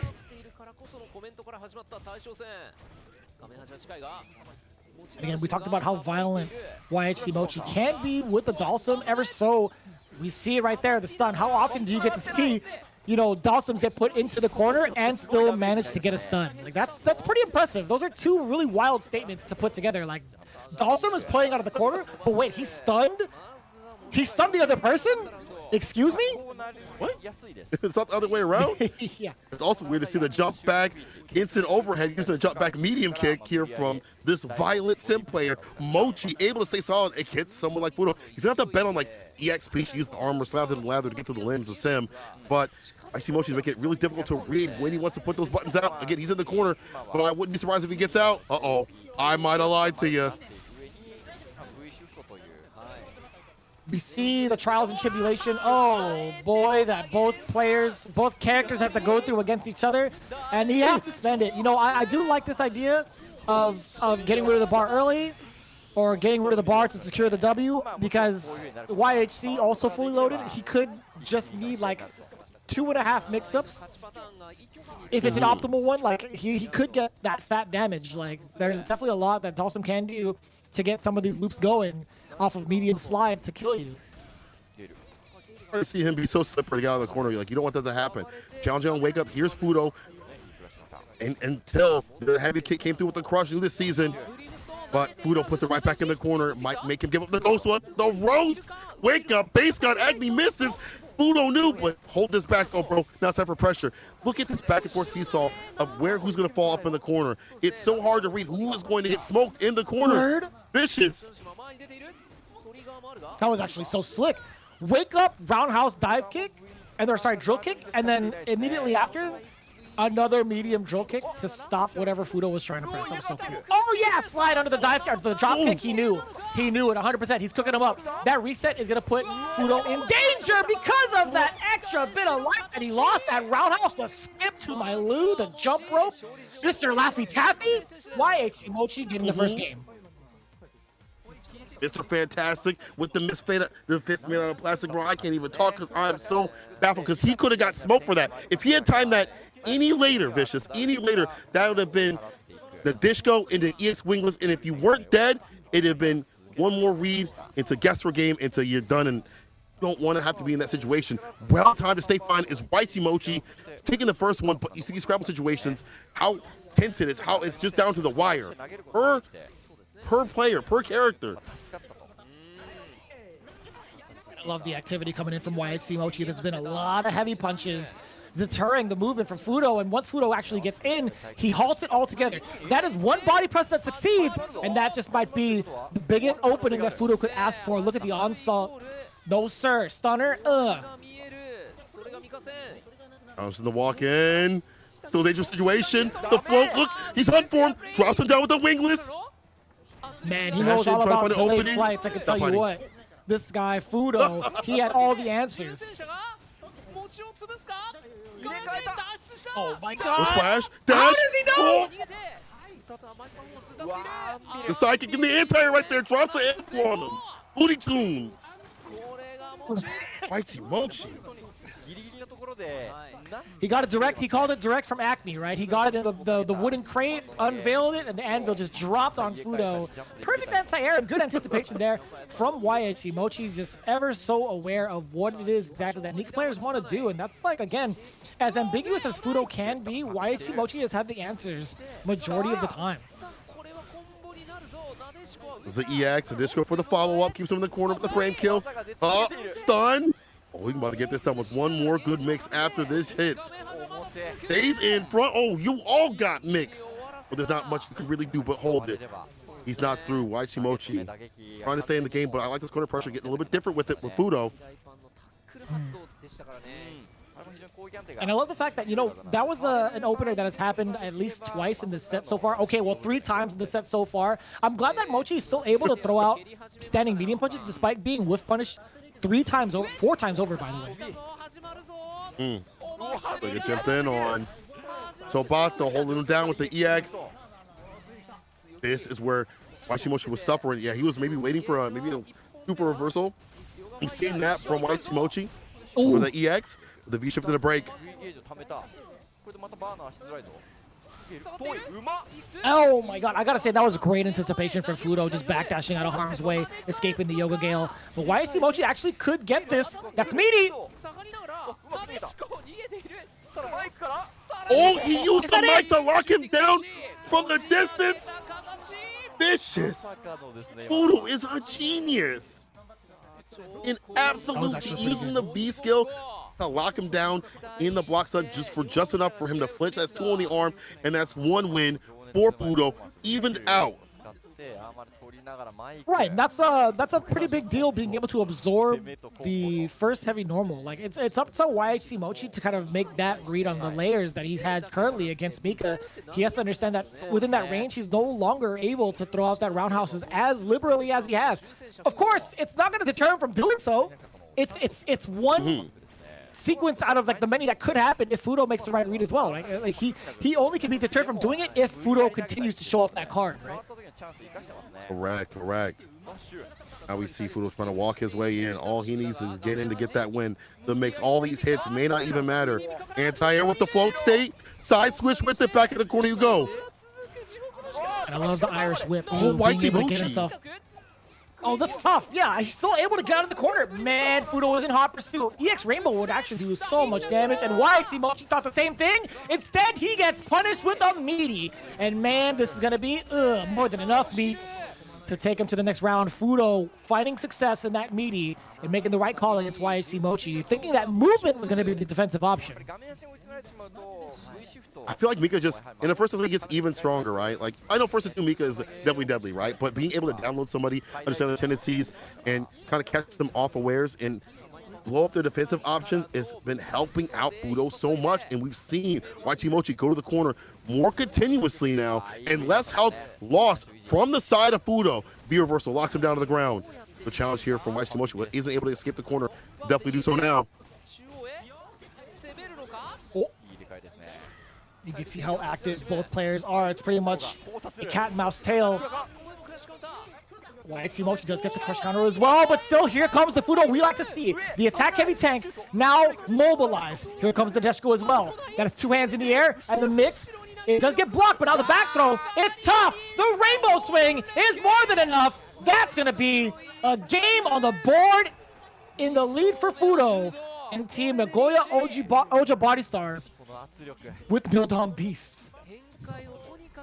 The combination looking too strong. They're about to go long right here and get that 3-1 unless YXC Mochi can figure out a way to avoid the corner play, but that is dang near impossible against someone who is so strong as Fudo, who is been so doing the reads. Even though he didn't get that jumping situation in the corner, it's just the wherewithal to know, oh, he's going to do standing medium kick, and I can get a jump in a situation. I can get in and start my impression. Like, this is the strength of Fudo behind the wheel of Mika, and this is looking like set point. We might go back to the character screen just to take a break, just to wait a little bit, because I don't think YXC Mochi has any other characters. And honestly, this doesn't really feel like a character problem. It feels like more like YXC Mochi is getting read on defense. Yeah, I think this is one of the more significant problems that Mochi has had from last year's season, right? We talk about being the trump card as Dalsum. Like, I think like Dalsum is obviously still a very, very solid contender throughout the entirety of the current meta.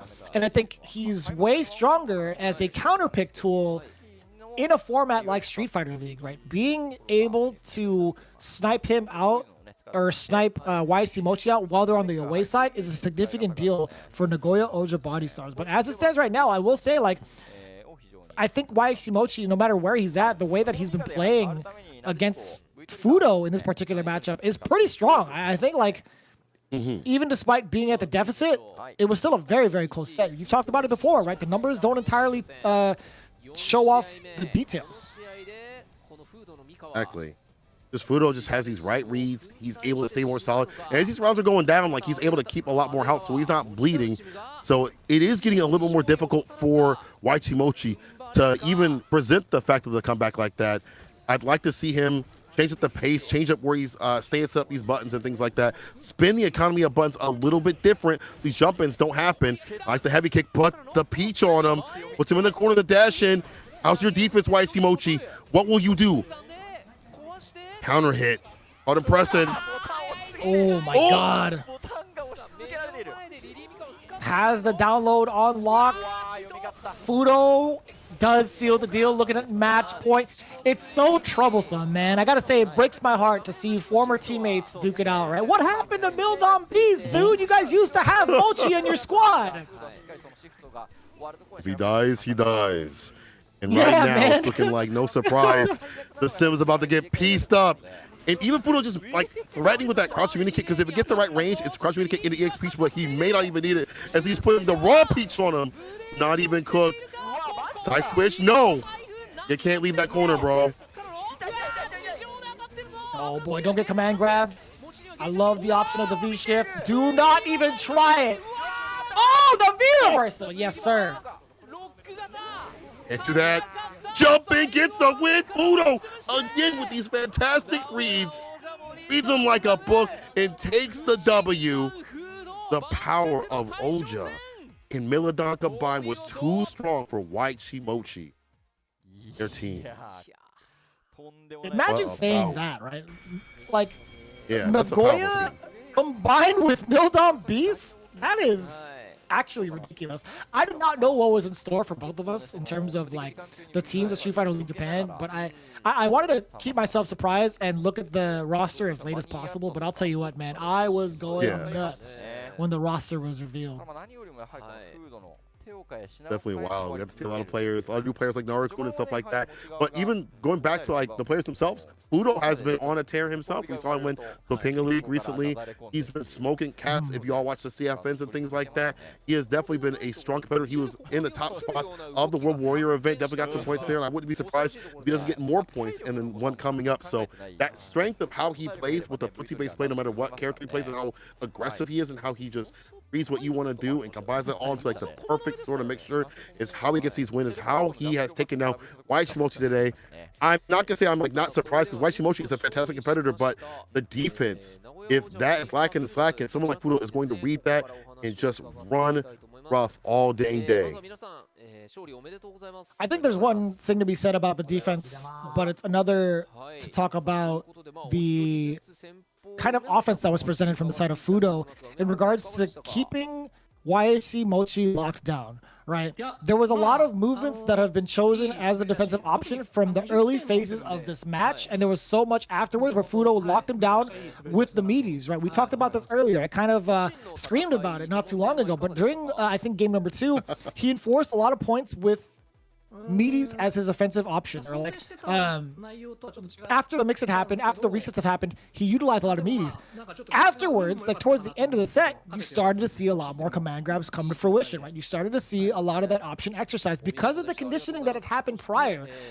Unbeknownst to YHC Mochi, there was a lot of information given that he just happened to not be able to compute in time, right? There's just so much to be said about somebody like Fudo while piloting this Mika that is just too much for one to understand, like, and sure, at least too much for one to comprehend in terms of what to do on defense. Absolutely. You know, that lead will definitely help them. Daigo talks about how they had recently got already 20 points in a previous the preliminary tournament, so already they're off to a fantastic start. This will definitely help. He says he thinks that he was lucky. I don't know if super the counteract Nimbo was real luck. I think that was skill, but Naruto said he lost, but the team won, so it's all good. He was practicing, but Higuchi did better, and we saw that in the match. We definitely saw Higuchi, you know, do a lot of that better defense on the making decision, kind of route that back when he saw himself getting counter hit with the counting, the dash up counting, counter hit mediums and things like that. So that's the Higuchi was playing better. And Fudo says that the Mochi match, he was actually super nervous, which is wild to me, Vicious, because the way he was playing, it didn't look like he was nervous at all.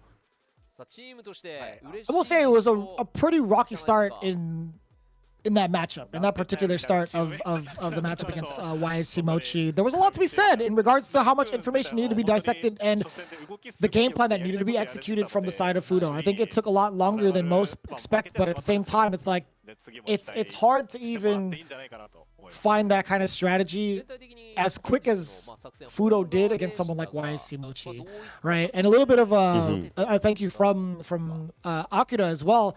He didn't really have to play, so he pretty much gave his praise to his teammates. He's like, you know, my team is comprised of really great teammates, and he's speaking on behalf of some of those teammates as well, right? Although Naruto had lost, he is sure of himself that he will do better next time. And it's not to take away from Naruto, right? We talk about the 0-2 matchup that he had earlier against Higuchi. That's still against someone like Higuchi who's made it to the big dance and has taken out some of the greats, right? He's also been able to take out every one of the other players in the previous season. So it's very impressive to see how the match played out between Naruto and Higuchi and how close it actually was, despite the score only saying 0-2. And they Naruto was having to go up kind of like I wouldn't say last minute, but they decided right before everything had went down. So Naruto going up to bat immediately, he still did a fantastic job, and you can see the fruits of his labor if you compare it to how he was playing, you know, last year or even 6 months ago. You can see the strength of not only just being a strong competitor and getting better and better at the game, but also being on a team of Daigo and Fudo teaching and helping you shore up those bad instances and things like that. Looks like they'll be on the away side. They understand they're going to be on the away side, but they're hoping to win with a smile like today. If they play like that, it may not matter where they are positioned at all. And you see how the numbers played out between these two players for their respective teams, right? We have the anti-airs, the invincible wake-up options, as well as the grab success rate, I should say. I had to think about that. I'm like, what else do we have on these stats? But yeah, I gotta say, like, was it truly? I mean, I feel like there was a little bit more. Maybe like in regards to normal grabs, Fudo might have had like 1 out of 3, but at the same time, it's like command grabs should be taken into account as well. I think he had landed command grabs a significant amount, but or at least ones that really mattered. But as it stands right now, 30 points for the side of Nagoya Ojibari Star / Mildom Beast, and 10 points for Saishunkan Sol Kumamoto. And I gotta say, there's plenty more to be had this week in Street Fighter League Japan as we get into our replay segment between these two teams. For Daigo, saying that he got lucky, but the way that he was playing, look at that. Perfectly positioned, goes for the super, knows if Universal was coming through. That is definitely knowledge. So Daigo underselling himself, but you can see in his gameplay, he was definitely more than prepared. And again, another super situation, this time not Universal styled, but just waiting for the fireball. And Daigo staying very solid, using his own game plan of I'll just wait for the safest option to be able to present itself so I can run this EX fireballs and make him fall. Look at that. Daigo definitely knew how to deal with the Falk matchup. Maybe there was some unfamiliarity, but it didn't feel like it. He was able to make this comeback, and Nemo just not ready for what was about to happen. This might be the Higuchi special. I have to call it that because that is his favorite button. But speaking of Higuchi, going up against Akira, this was a fantastic match, right, Mistress? Yeah, no, absolutely. I think this was a matchup that really highlighted what kind of potential Narukun has, especially with this character, right? But it also speaks a lot about Higuchi's defense. That decision-making to go past Daigo and avoid the mix-ups altogether was one thing. But again, this was a very impressive bout, a very impressive debut for Narukun, and a very impressive showing from Higuchi as well. Right? We talked about the offensive prowess that he has. The special of the upside-down kick that you just mentioned, reaching from that far away, led to that very scenario. There's a lot that could be shown in this matchup itself that leads us to believe that there's going to be a lot to look forward to with these two individuals highlighting their way with these two teams, right? Again, I'm looking forward to seeing Narukun again, and I'm looking forward to seeing Higuchi. Moving on to the third match, what did we just see between YIC Mochi and Fudo? We definitely saw the download completed by Fudo. It was starting off really well for YIC Mochi. He had great defense in the corner. He wasn't letting Fudo get in, but the reads started coming through with the jump ins. And then the inactive pressure where everybody blends, especially Sim, because he doesn't really have the best defense. I mean, he has some great reads that you can do, like with sides applied like that. He's got some great moments that if you do individually, they're fantastic, but Fudo broke everything down, and he was able to just keep YIC Mochi in the corner. And even though we see good moments like this where he would leave, it's just other moments that would put him right back in the corner. And look at this, locking him down with the V skill, fireball, and dashing in. It just was so great from Fudo. Great reads and great matchup now too as well. Yeah, that was actually superb, right? Being able to utilize that V skill to absorb the blow initially and then keep Dalsim in that block stun. But this is the tail of the tape, right? Fudo's immense pressure leads to these moments where you do not even want to try to move. But also, that sequence of the Rainbow Swing was pretty good, just because he was calling out the movement against YIC Mochi. But for the most part, again, just look at the relentless offense. Yeah, you're able to reversal that. Just good awareness overall from Fudo. Just his game knowledge and game sense in regards to what his opponents want to do is absolutely superb. Superb action all the way through this entire day was great Street Fighter V play. In fact, if this is any indication, as you pointed out, what we're going to see some of the best in terms of Street Fighter matches. Last year was fantastic, and already this year might be topping it. I might have to call it now. The way things are going with the meta, with the players, with how things are developing, I think we might be topping next year as we get closer and closer to the finale, where these players, one of these teams at least, will represent Japan in the grand finals against all the other nations. Oh my God, you be spitting facts, Sankola. Actually, I've said this before in one of the seasons, right? It only gets better here at Street Fighter League, and man, this is going to be just the beginning of something so great. We talked about the match from Team Ikuza versus Gyogun. It was 25-20, and of course Nagoya Oja Body Stars, aka Mildan Beast as well, 30-10 against Sai Shunkan Seoul Kumamoto. So we are going to see how it plays out little by little, match after match. But as it stands right now, Nagoya Oja Body Stars Mildan with a significant lead of 50 points at the very top. Team Ikuza trailing right behind him at 25, and the big tie between Gyogun and Good 8 Squad. Good 8 Squad actually got themselves some points in the preliminary tournament, and Sai Shunkan Seoul just at 5th. The rest of the teams still have to play it out, which they will be doing in day 2 of this week. We can see the matchups. Who do we have for the next one, Sinkola? FFV Gaming going up against Team Detonation, and then Shinobiism going up against Good 8 Squad. People, you do not want to miss the action coming up in day 2, but for now we're through. Keep it locked and loaded in all the applicable channels on YouTube and Twitch, but for now, have a good night and enjoy Street Fighter V. グッドエイトスカットの動向はどのチームも注目しているんじゃないかなというふうに思います。さあそして改めまして今後のスケジュールこのようになっております。はい。今後はこのようになっております。来週ちょっと変則的になって、1週間空くというところはあるんですけどもね、第2節。基本的には、金曜日と火曜日やっていきますのでね、ぜひ皆さん楽しんでいっていただければと。間違いのないようによろしくお願いいたします。さあそしてですね、本日もございましたが試合前の19時40分からはストリートファイターリーグウォームアップ、こちらもですね、お届けしてまいりますので、合わせてよろしくお願いいたします。よろしくお願いします。さあそれではストリートファイターリーグプロ JP2022 本日は第1節 Day1 の2試合をお届けいたしました。実況は私R、そして解説ははめこさんでお届けいたしました。はめこさんありがとうございました。ありがとうございました。